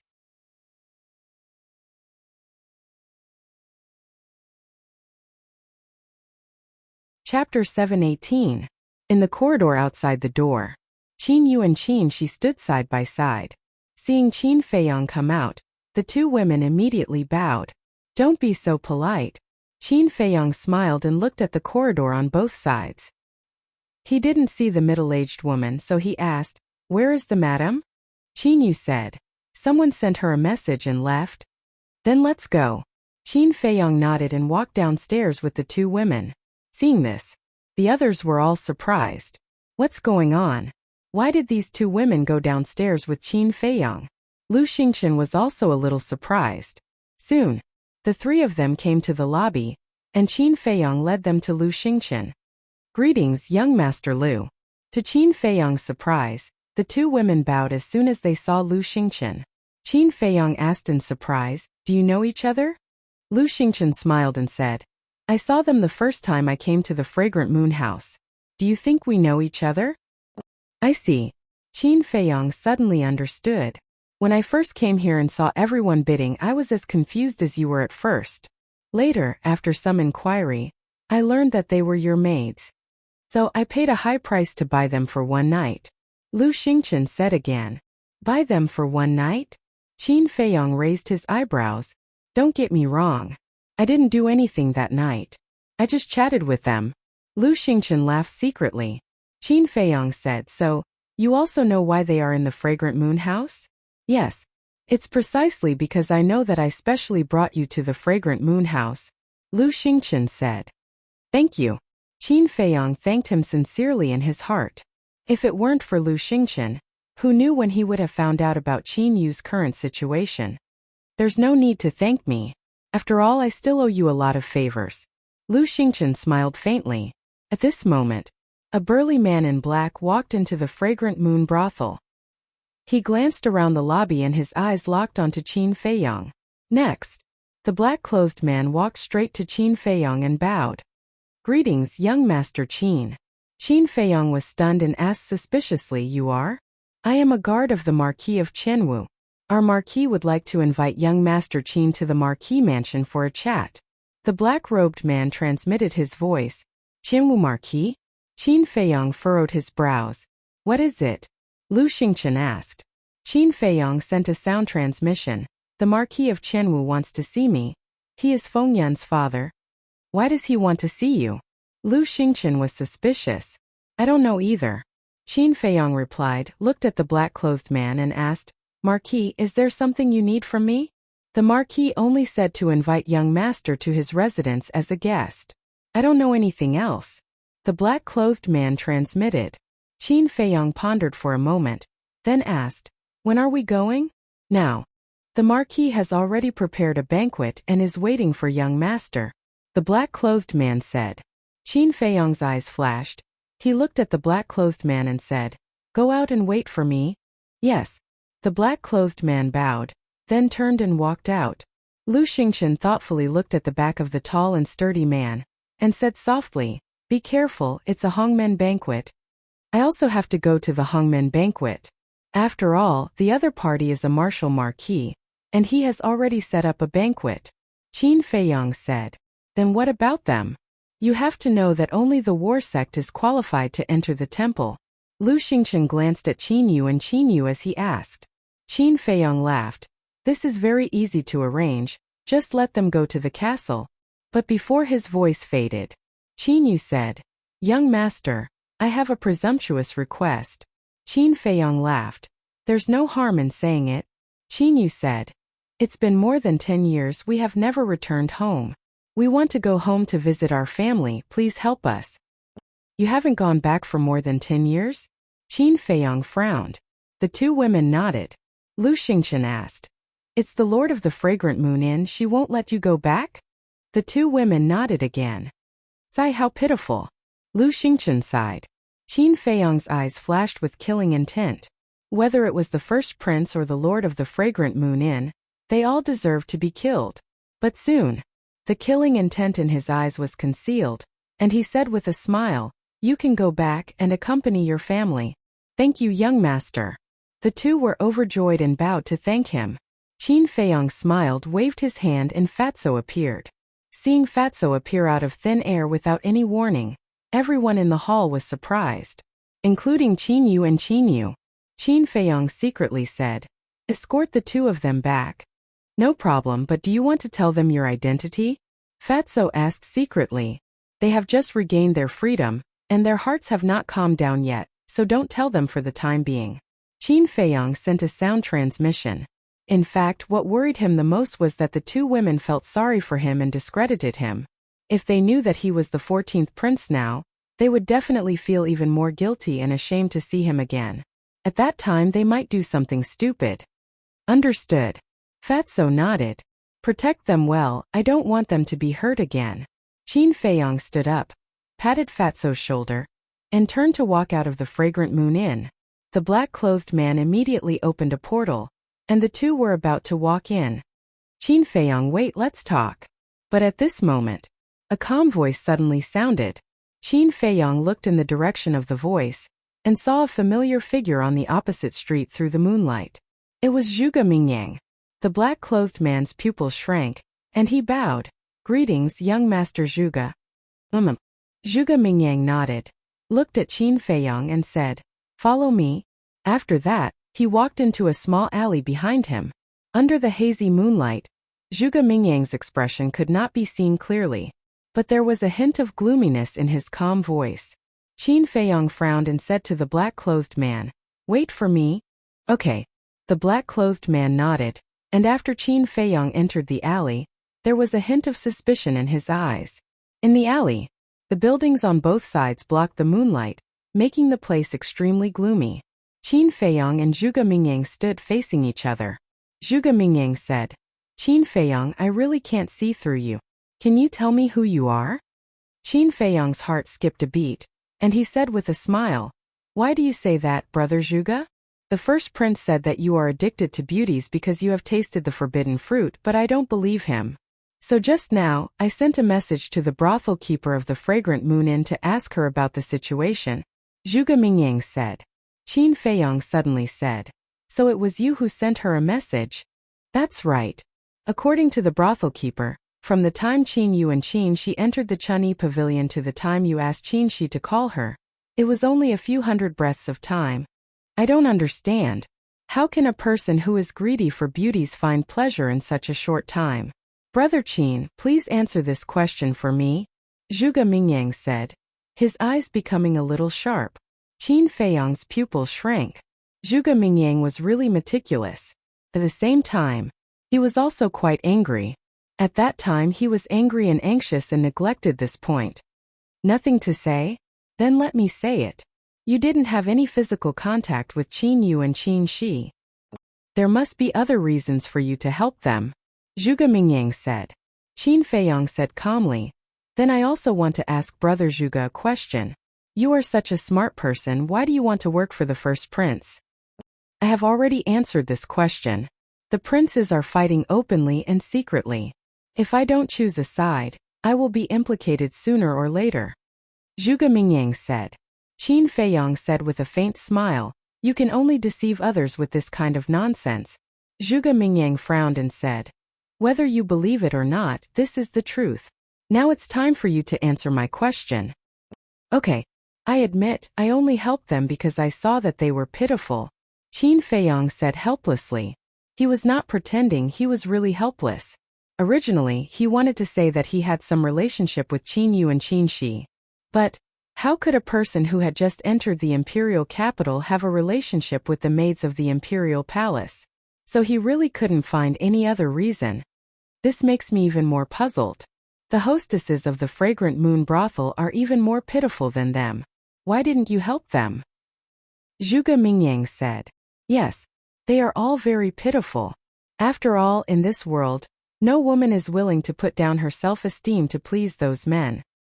However, even if they were forced by life, they entered the Fragrant Moon brothel voluntarily. But Qin Yu and Qin Shi are different. They were forced by the first prince. He even used their families to threaten them. How can this be the same? Qin Feiyong said. Zhuge Mingyang shook his head and said, as you said, this kind of nonsense can only deceive others. Qin Feiyong said lightly, then I will also say the same thing to you. Whether you believe it or not, this is the truth. Swish. But before his voice faded, Zhuge Mingyang took a step forward and landed in front of Qin Feiyong. His whole body was filled with a bone-piercing cold current. Brother Zhuge, are you going to make a move? Qin Feiyong's eyes were still calm. Zhuge Mingyang said, if I were the first prince, I would never believe you so easily. The point is, you are not the first prince. And I, Qin, am loyal to the first prince. Qin Feiyang said. Zhuge Mingyang took a deep look at Qin Feiyang, took a few steps back and said, I don't care what you want to do, but I advise you not to hurt the first prince. Otherwise, I will definitely not let you go. After that, Zhuge Mingyang waved his hand and opened a portal. Then let me tell you, if you become the enemy of I, Qin Feiyang, even if you were once the #1 monster in the imperial city, you will still die. Qin Feiyang said. Is that so? Zhuge Mingyang turned his head and looked at him meaningfully, then walked straight into the portal. Yes.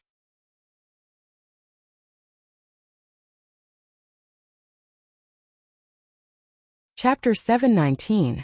Inner City. A huge mansion was located in the South City district. Inside the mansion, layers upon layers of majestic halls stood tall. Gardens, pavilions, small bridges and flowing water were everywhere. And every intersection was guarded by guards. The security was extremely tight. Banquet hall. A long dining table was placed in the center. It was more than 10 meters long. The dining table was carved from a type of red ancient wood, and the patterns on the edge of the table seemed to be naturally formed, vivid and lifelike. On the table there were plates of delicious dishes arranged neatly, the aroma overflowing. And on the main seat sat a middle-aged man. His body was well-built, his face rough, he wore a purple robe, and his serious face was imposing without anger. This person was the owner of this mansion, Marquis Qianwu. On both sides of the table, there was a group of maids standing respectfully. They were all 17 or 18 years old, and looked slender and elegant. Swish!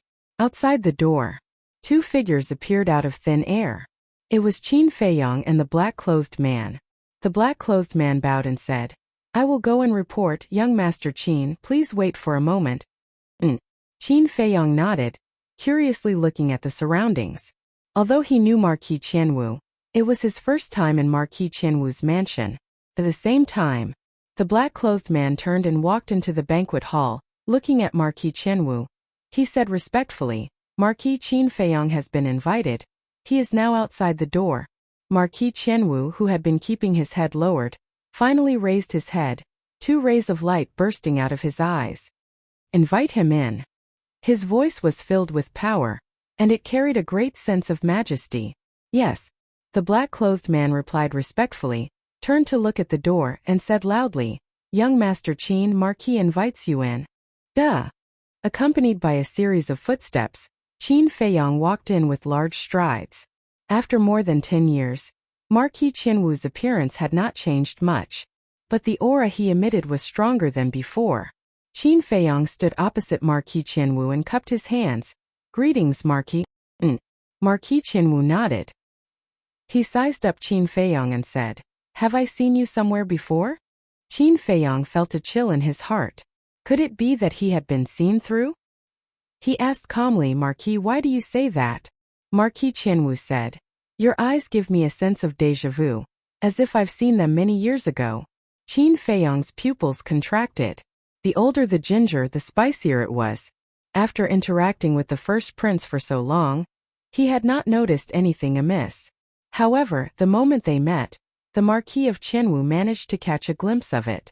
Qin Feiyang said, Marquis is in a high position and has seen countless people. It's not strange that you have seen similar eyes, right? That's true. Marquis Qianwu nodded and did not think too deeply about this question.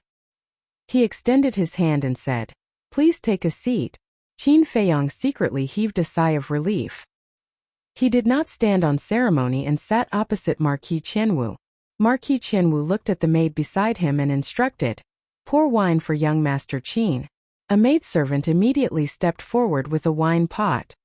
Wait. Qin Feiyang extended his hand to cover the wine cup and said to the maidservant. He then looked at Marquis Qianwu and laughed. I won't drink this wine. If Marquis has anything to say, just say it. Straightforward. This Marquis likes young people like you. Marquis Qianwu waved his hand and the maid retreated to the side. Following that, Marquis Qianwu stood up and cupped his hands. First of all, this Marquis will apologize to Brother Qin on behalf of my son, Feng Yun. Apologize? Qin Feiyang was startled. According to what he knew, This Marquis Qianwu was extremely protective. Logically speaking, he should take the opportunity to make things difficult for him. What was this person planning? Qin Feiyang's eyes flashed as he laughed. The dispute between me and your young master is purely a small matter. Marquis does not need to be so polite. Is it just a small matter? Marquis Qianwu seemed to be asking himself, but also seemed to be asking Qin Feiyang. He then returned to his seat and said, but it's just a small matter, and almost half of my house of Marquis' fortune has been lost. Qin Feiyang was surprised. So much? Actually, he was still somewhat dissatisfied in his heart. He had originally thought that Feng Yun would make Marquis Qianwu go bankrupt this time. After all, the people who bet at that time had basically bet all of their wealth. But he didn't expect that it was only half. From the looks of it, Marquis Qianwu's fortune was quite astonishing. Marquis Qianwu sized up Qin Feiyang and said indifferently, after hearing my words, is Brother Qin a little disappointed? Disappointed? Where did that come from? I, Qin, have never targeted senior brother Feng Yun and the Marquis. Qin Feiyang said somewhat innocently. Is that so? Marquis Qianwu asked, the expression in his eyes gradually changing. Of course. The grudge between senior brother Feng Yun and I is actually a misunderstanding. Furthermore, I, Qin, did not place a bet at that time. Qin Feiyang said. Indeed, you did not place a bet, but you instigated others to do so. If not for your instigation, would I have lost so much of my fortune? Marquis Qianwu said. Qin Feiyang raised his eyebrows. He could tell that this was a trap. If Marquis invited me here for this matter, then please forgive me for being rude. Goodbye. Qin Feiyang stood up and was about to leave. Swish. But at this moment, the black-clothed man took a step forward and blocked the door, blocking Qin Feiyang's path. Qin Feiyang's gaze darkened. He turned to look at Marquis Qianwu and said, what do you mean? Since Brother Qin doesn't like to beat around the bush, then this Marquis will speak frankly. You must repay all the wealth that I have lost this time. Otherwise, don't even think about walking out of this door. Marquis Qianwu leaned on his chair and said indifferently. Hearing this, Qin Feiyang was so angry that he laughed. Your fortune was lost by that idiot Feng Yun, and now you want me to compensate you. Don't you find it funny?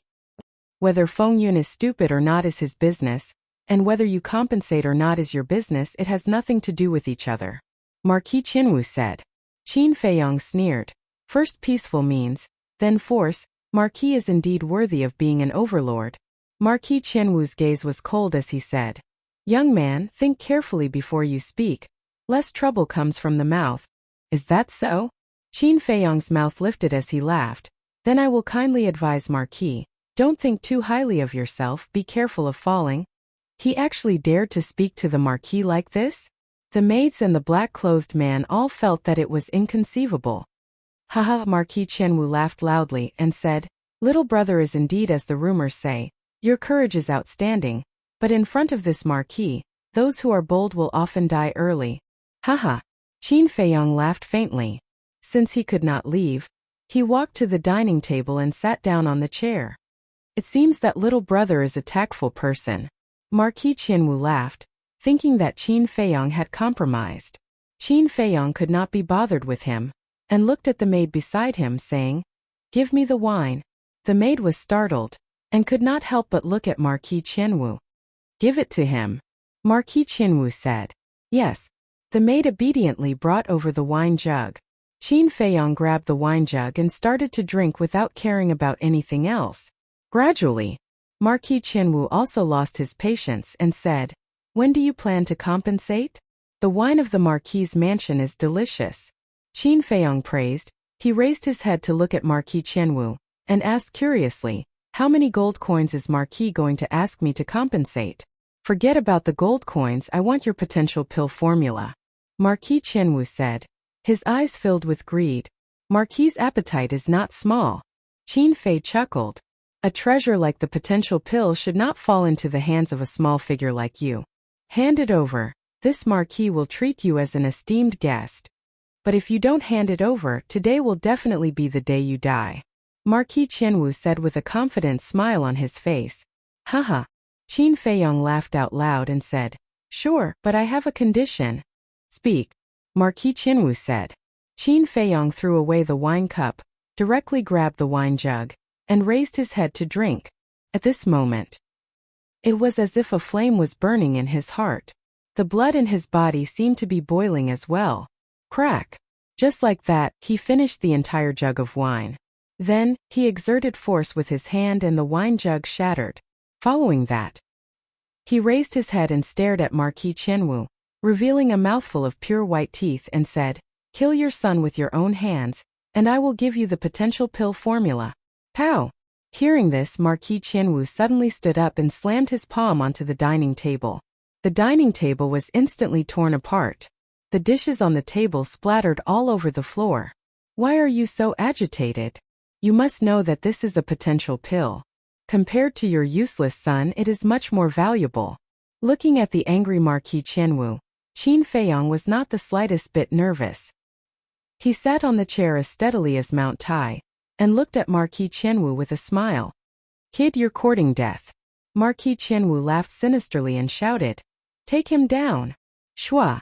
The black-clothed man blocking the door immediately took a step forward and landed behind Qin Feiyong. His large hand shot out explosively, grabbing towards Qin Feiyong's shoulder. "Do you dare?"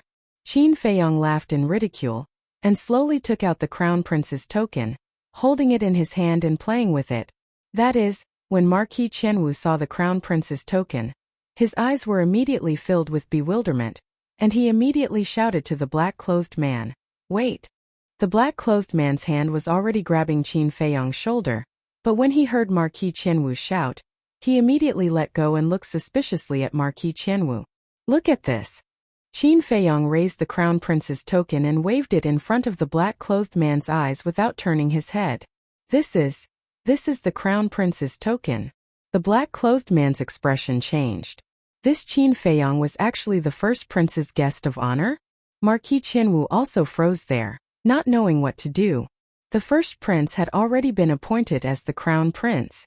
Compared to the other princes, he was the most likely person to succeed the throne. And this crown prince was willing to give the crown prince's token to this person, which meant that he valued this Qin Feiyong greatly. If he were to harm Qin Feiyong now, it would be equivalent to offending the first prince. Offending the crown prince was not a small matter. Even he, Marquis Chenwu, could not withstand the anger of a crown prince. Therefore, he was now in a difficult position.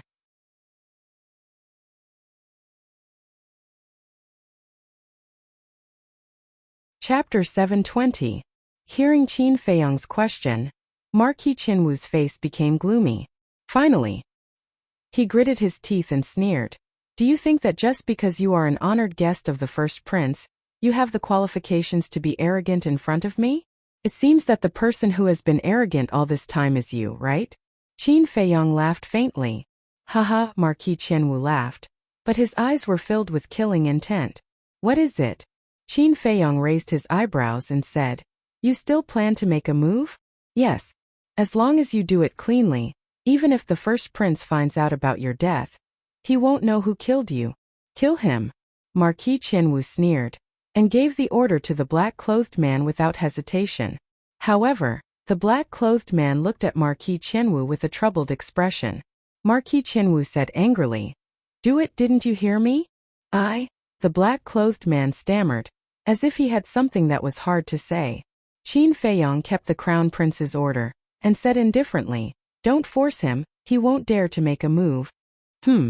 Marquis Chenwu was startled, his face filled with confusion. "Because before I came, Zhuge Mingyang came to find me, and this guard of yours, Zhuge Mingyang, should not be unfamiliar with it, right?" Qin Feiyong laughed. "What?" Marquis Chenwu's face changed, and said to the black-clothed man, "Really?" "Yes." The black-clothed man nodded, lowered his head and said, "I even greeted him." Marquis Chenwu said angrily, "So you're saying Zhuge Mingyang knows that Qin Feiyong is here?" The black-clothed man nodded again. "Damn it, how did you do your job?" Marquis Chenwu was furious. "Marquis, you didn't tell me that you were going to deal with Qin Feiyong." The black-clothed man felt wronged. "You still dare to quibble?" Marquis Chenwu roared. He was about to go crazy. Zhuge Mingyang knew that Qin Feiyong had come here, so if something were to happen to Qin Feiyong, The first person to suspect would definitely be him, the Marquis of Qianwu. Marquis, remember to be more cautious the next time you do something like this.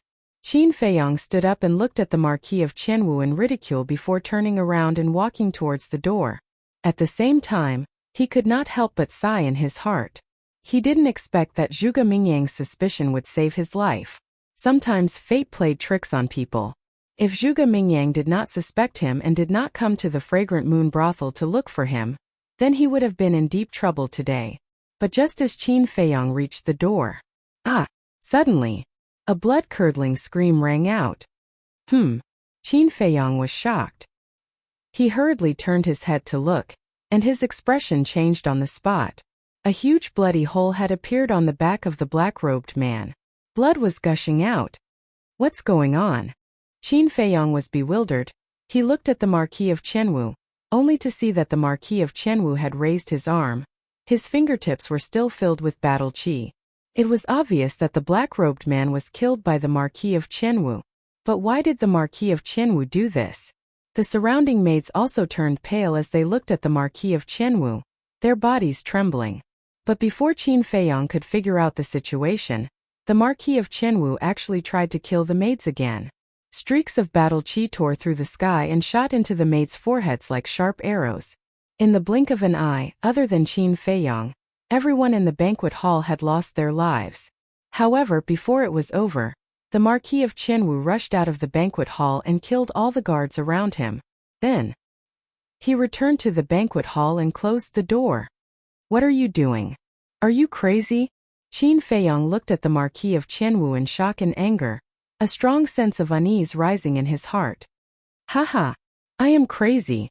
As the Marquis of Qianwu walked towards Qin Feiyong, he laughed sinisterly. His face was distorted and looked extremely sinister.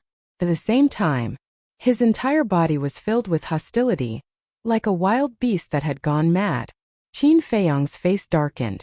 Suddenly, his gaze trembled as he pointed at the black-robed man and said, "You want to frame him? You're really smart." "That's right.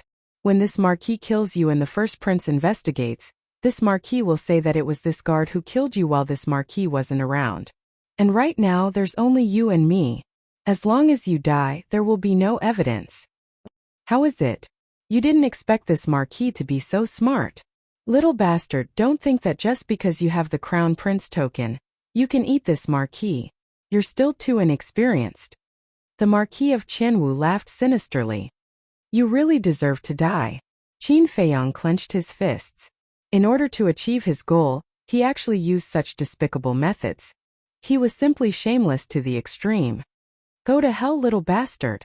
When you die, everything on you, including the potential pill formula, will be this Marquis'." Marquis Qianwu laughed out loud. His speed suddenly increased, and instantly landed in front of Qin Feiyong. Then his big hand was like an eagle's claw, grabbing towards Qin Feiyong's head. That murderous intent made Qin Feiyong's scalp go numb. Swish! Without hesitation, he used the phantom steps and retreated backwards. However, how powerful was the strength of a Marquis? How could he compare to it? There was no way to escape. His head was about to be grabbed, and once it was grabbed, it would definitely explode on the spot. However, right at the moment of imminent peril, Qin Feiyong suddenly felt the descent of a mysterious power. Following closely, his vision blurred and he appeared in a secret room. At the same time, he also sensed a familiar aura. He turned around and immediately saw a white-robed youth beside him. Who else could it be but Lu Xingqian? "Why are you here?" Qin Feiyong was somewhat stunned. "I was a little worried, so I snuck in here. In the end, I was right to come, and I returned you a favor." Lu Xingqian laughed, waved his hand, and an image appeared in the air in front of him. "This Marquis knows that you have a spatial treasure that can hide in it. This Marquis also knows that this spatial treasure of yours is unable to be moved. If you don't want to be trapped inside, then get the hell out of here." In the image, Marquis Qianwu stood in the banquet hall, looking around in shock and anger. He was going crazy. Qin Feiyong looked at the screen, then turned to look at Lu Xingqian and laughed. "Thank you." Lu Xingqian waved his hand and said, "How do you plan to take revenge on him?" Qin Feiyong shook his head. Marshal Marquis are all experts that surpass War Master. I can't afford to offend them right now, Lu Xingchen said. Then we have to let him pay some interest first, right?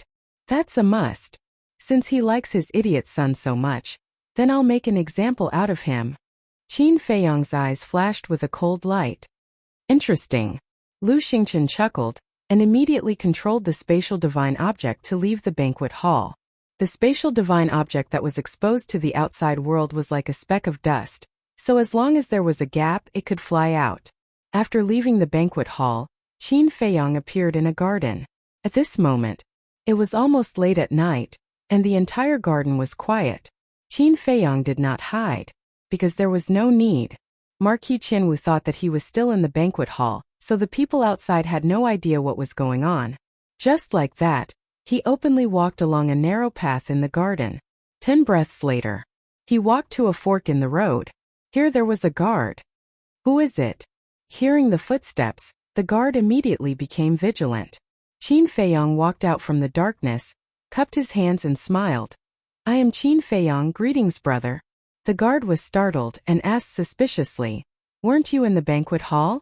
Qin Feiyong laughed faintly. I accompanied the Marquis to drink a few cups and resolve the conflict, but after all, the age difference is too great, and I really can't find any common topics, so I wanted to come out and take a look at the Marquis's mansion. So that's how it is. The guard muttered and laughed. Then young Master Qin, take your time to tour. Yes. Qin Feiyong nodded and walked forward. Suddenly, he turned around and asked, is senior brother Feng Yun home? The guard said, yes, during this period of time. He has been grounded by the Marquis. Qin Feiyong suddenly understood, so it's like that. Then tell me where he lives, I'll go and have a chat with him later. The young master is in the backyard. If you go down this road, you will soon see a pond. The young master lives next to the pond. But the young master is facing the wall to reflect. Don't stay too long. The guard didn't doubt him and told him the truth. Because in his opinion, if the conflict hadn't been resolved, the Marquis wouldn't let Qin Feiyong out. In other words, Qin Feiyong could come out of the banquet hall. He must have gotten the Marquis's permission. Thank you. Qin Feiyong smiled. Then as he walked he looked all around him. After leaving the guard's sight, he suddenly disappeared without a trace. Inside the spatial divine item, Qin Feiyong looked at Lu Xingchen and said with a smile, did you hear that? Lu Xingchen nodded with a smile, and then rode the spatial divine item, breaking through the air. Sure enough, it didn't take long for them to see a pond. Beside the pond, there was an exquisite pavilion, with big red lanterns hanging around. Qin Feiyong glanced at the pavilion, and his eyes were directly fixed on a window on the second floor. The window was half open, and wisps of candlelight came through. And in front of the pavilion there were 2 guards guarding. Whoosh! The spatial divine item silently swept through the window, and Feng Yun immediately appeared in the picture. But Feng Yun was kneeling on the ground at the moment. Lu Xingchen asked with a smile, do you need me to go out and help? No need. Qin Feiyong smiled faintly, took out the Chang Shui, and nodded to Lu Xingchen. Swish! Lu Xingchen waved his hand, and Qin Feiyong instantly disappeared. At the same time, behind Feng Yun, Qin Feiyong appeared out of thin air and said with a smile, Feng Yun, is it comfortable to kneel here? This voice, Feng Yun's eyes trembled, and he hurriedly turned his head. But the moment he turned around, Qin Feiyong waved his hand, and the Chang Shui cut through the void like a bolt of lightning. Immediately, Feng Yun covered his neck and let out a painful scream. Fresh blood spurted out from his hands like arrows. What's going on? Go and take a look. At the same time, 2 exclamations came from outside. Immediately after, there was the sound of the door being slammed. It was obvious that the 2 guards who were guarding outside the door had rushed in after hearing the screams. It's too late to find out now. Qin Feiyong smiled coldly, grabbed Feng Yun, and entered Lu Xingchen's spatial divine item. Lu Xingchen looked at Feng Yun, who was already dead, and asked puzzledly, why did you bring him in? Qin Feiyong said, of course it's to send him to his father. Lu Xingchen was stunned, shook his head and said with a wry smile, you really know how to torture people. After saying that, he drove the spatial divine item out of the window and shot toward the banquet hall. As for the two guards, as soon as they broke into Feng Yun's room and saw the blood flowing on the ground, their faces changed color. One of them shouted, "Quickly inform the Marquis, the young master has been killed." After this person finished speaking, he immediately jumped out of the window and stood in the sky, glancing down gloomily.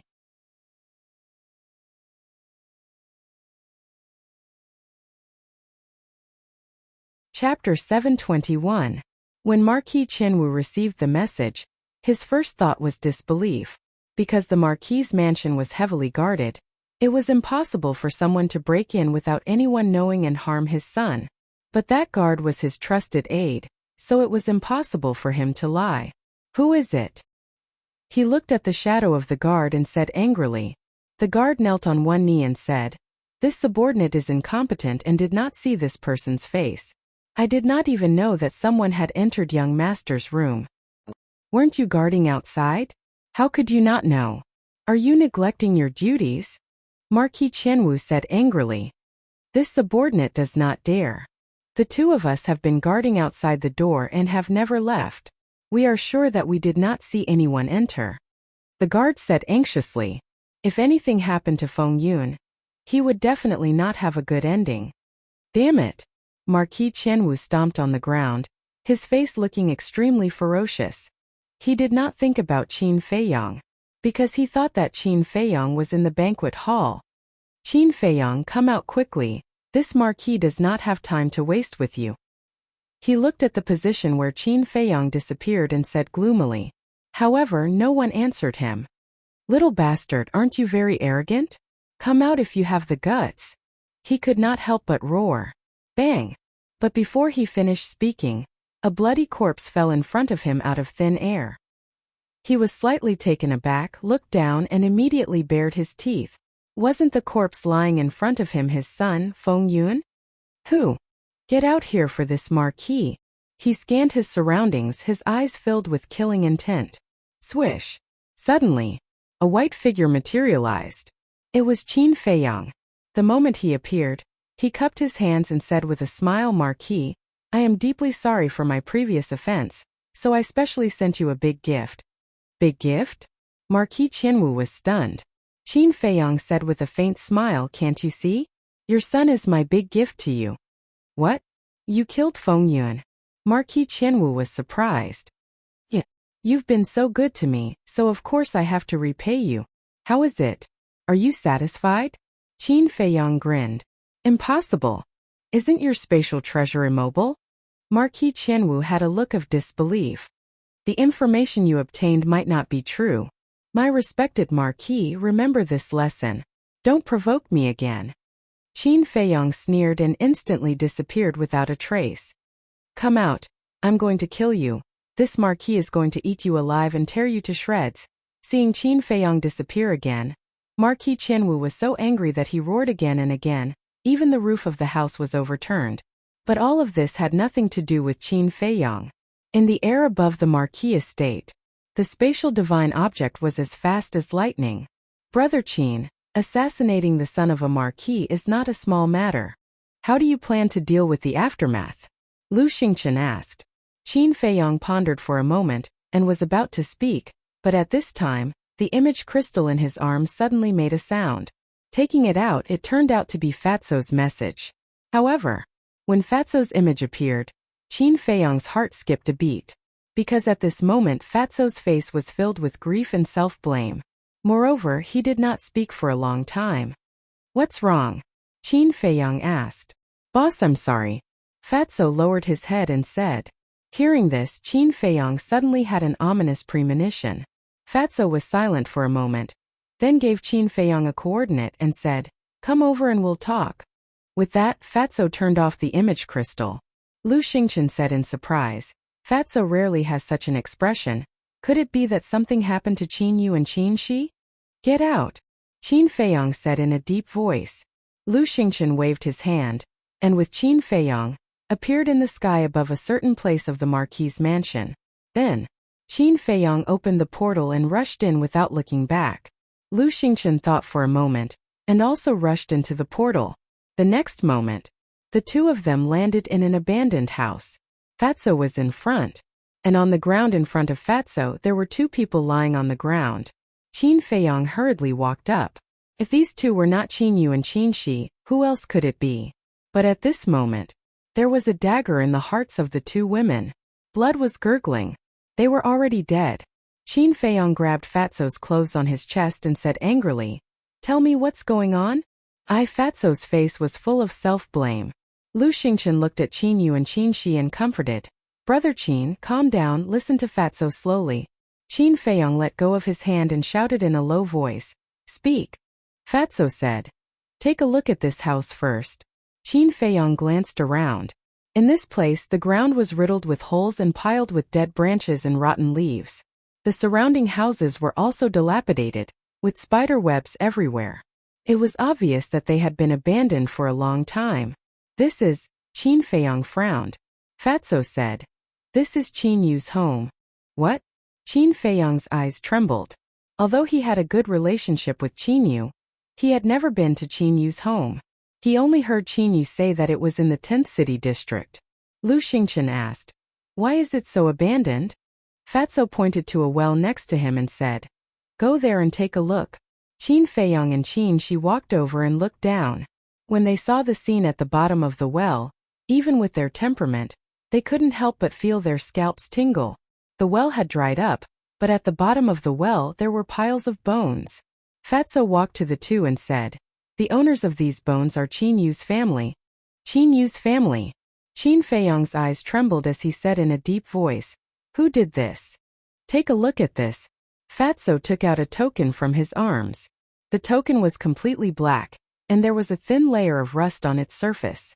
But the rust couldn't hide the pattern on the token. On the front of the token, a giant python was engraved. On the back, a word was also engraved. This word was one. Looking at the word one, Qin Feiyang held the token tightly, and a piercing cold light burst out from his eyes. Lu Xingchen asked, "What does this one represent?" Qin Feiyang said word by word, "This one represents the first prince." Lu Xingchen's pupils shrank. The identity token of the guards of the first prince has a number. For example, the number of the first prince's guards is 1. The second prince's bodyguard. The number on his identity token is 2. Qin Feiyang said again. Lu Xingchen said, "So, Qin Yu's family were all killed by the first prince's guards? It must be the first prince's order." Qin Feiyang's eyes were gloomy as he looked at Fatso and asked, "Where was this token found?" "Right here." Fatso pointed to the withered leaves under his feet. "At that time when I was standing here and looking at the bones in the well, I felt as if I had stepped on something. When I pushed aside the withered leaves, I found this token. I think it should be the first prince's guards.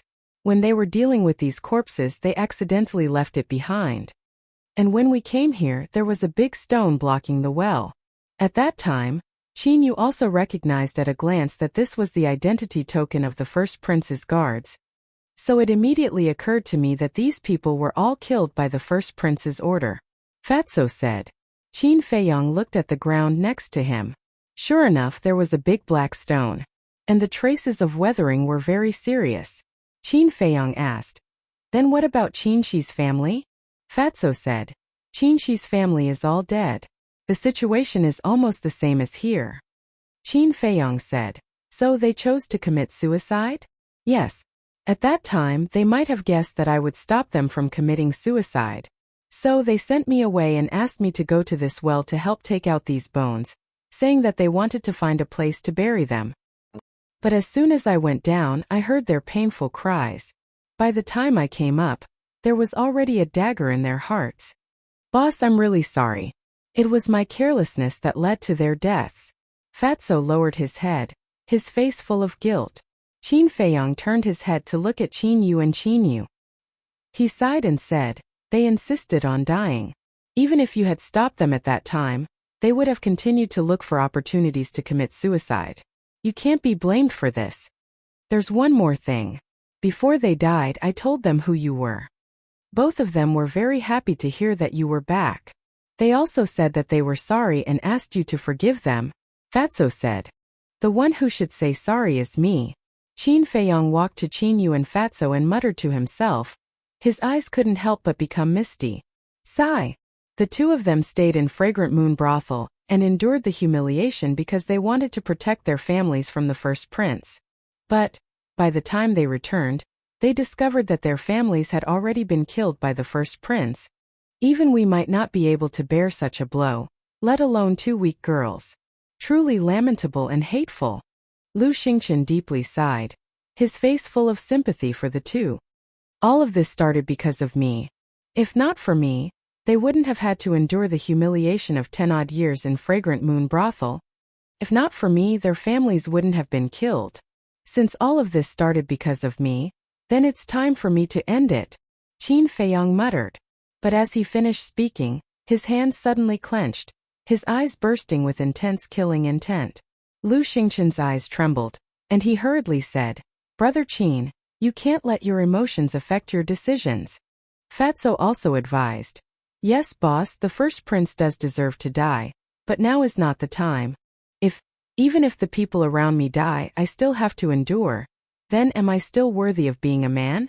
Qin Feiyang paused between each word, his eyes flashing with a shocking light. This?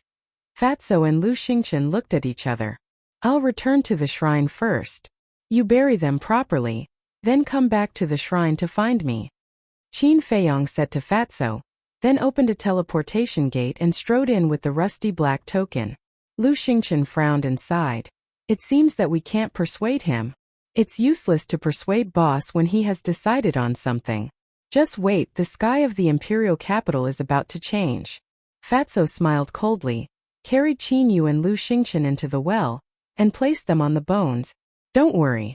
Soon boss will avenge you and your families." You're tuning in to the Li Mei Sword of Destiny YouTube channel. We're so grateful for your support, and don't forget to subscribe to join us on this incredible journey through captivating stories. Your generosity through donations truly makes a world of difference, as it's the primary source of revenue that allows me to expand and enhance this channel for you. Thank you from the bottom of my heart for being a part of this adventure.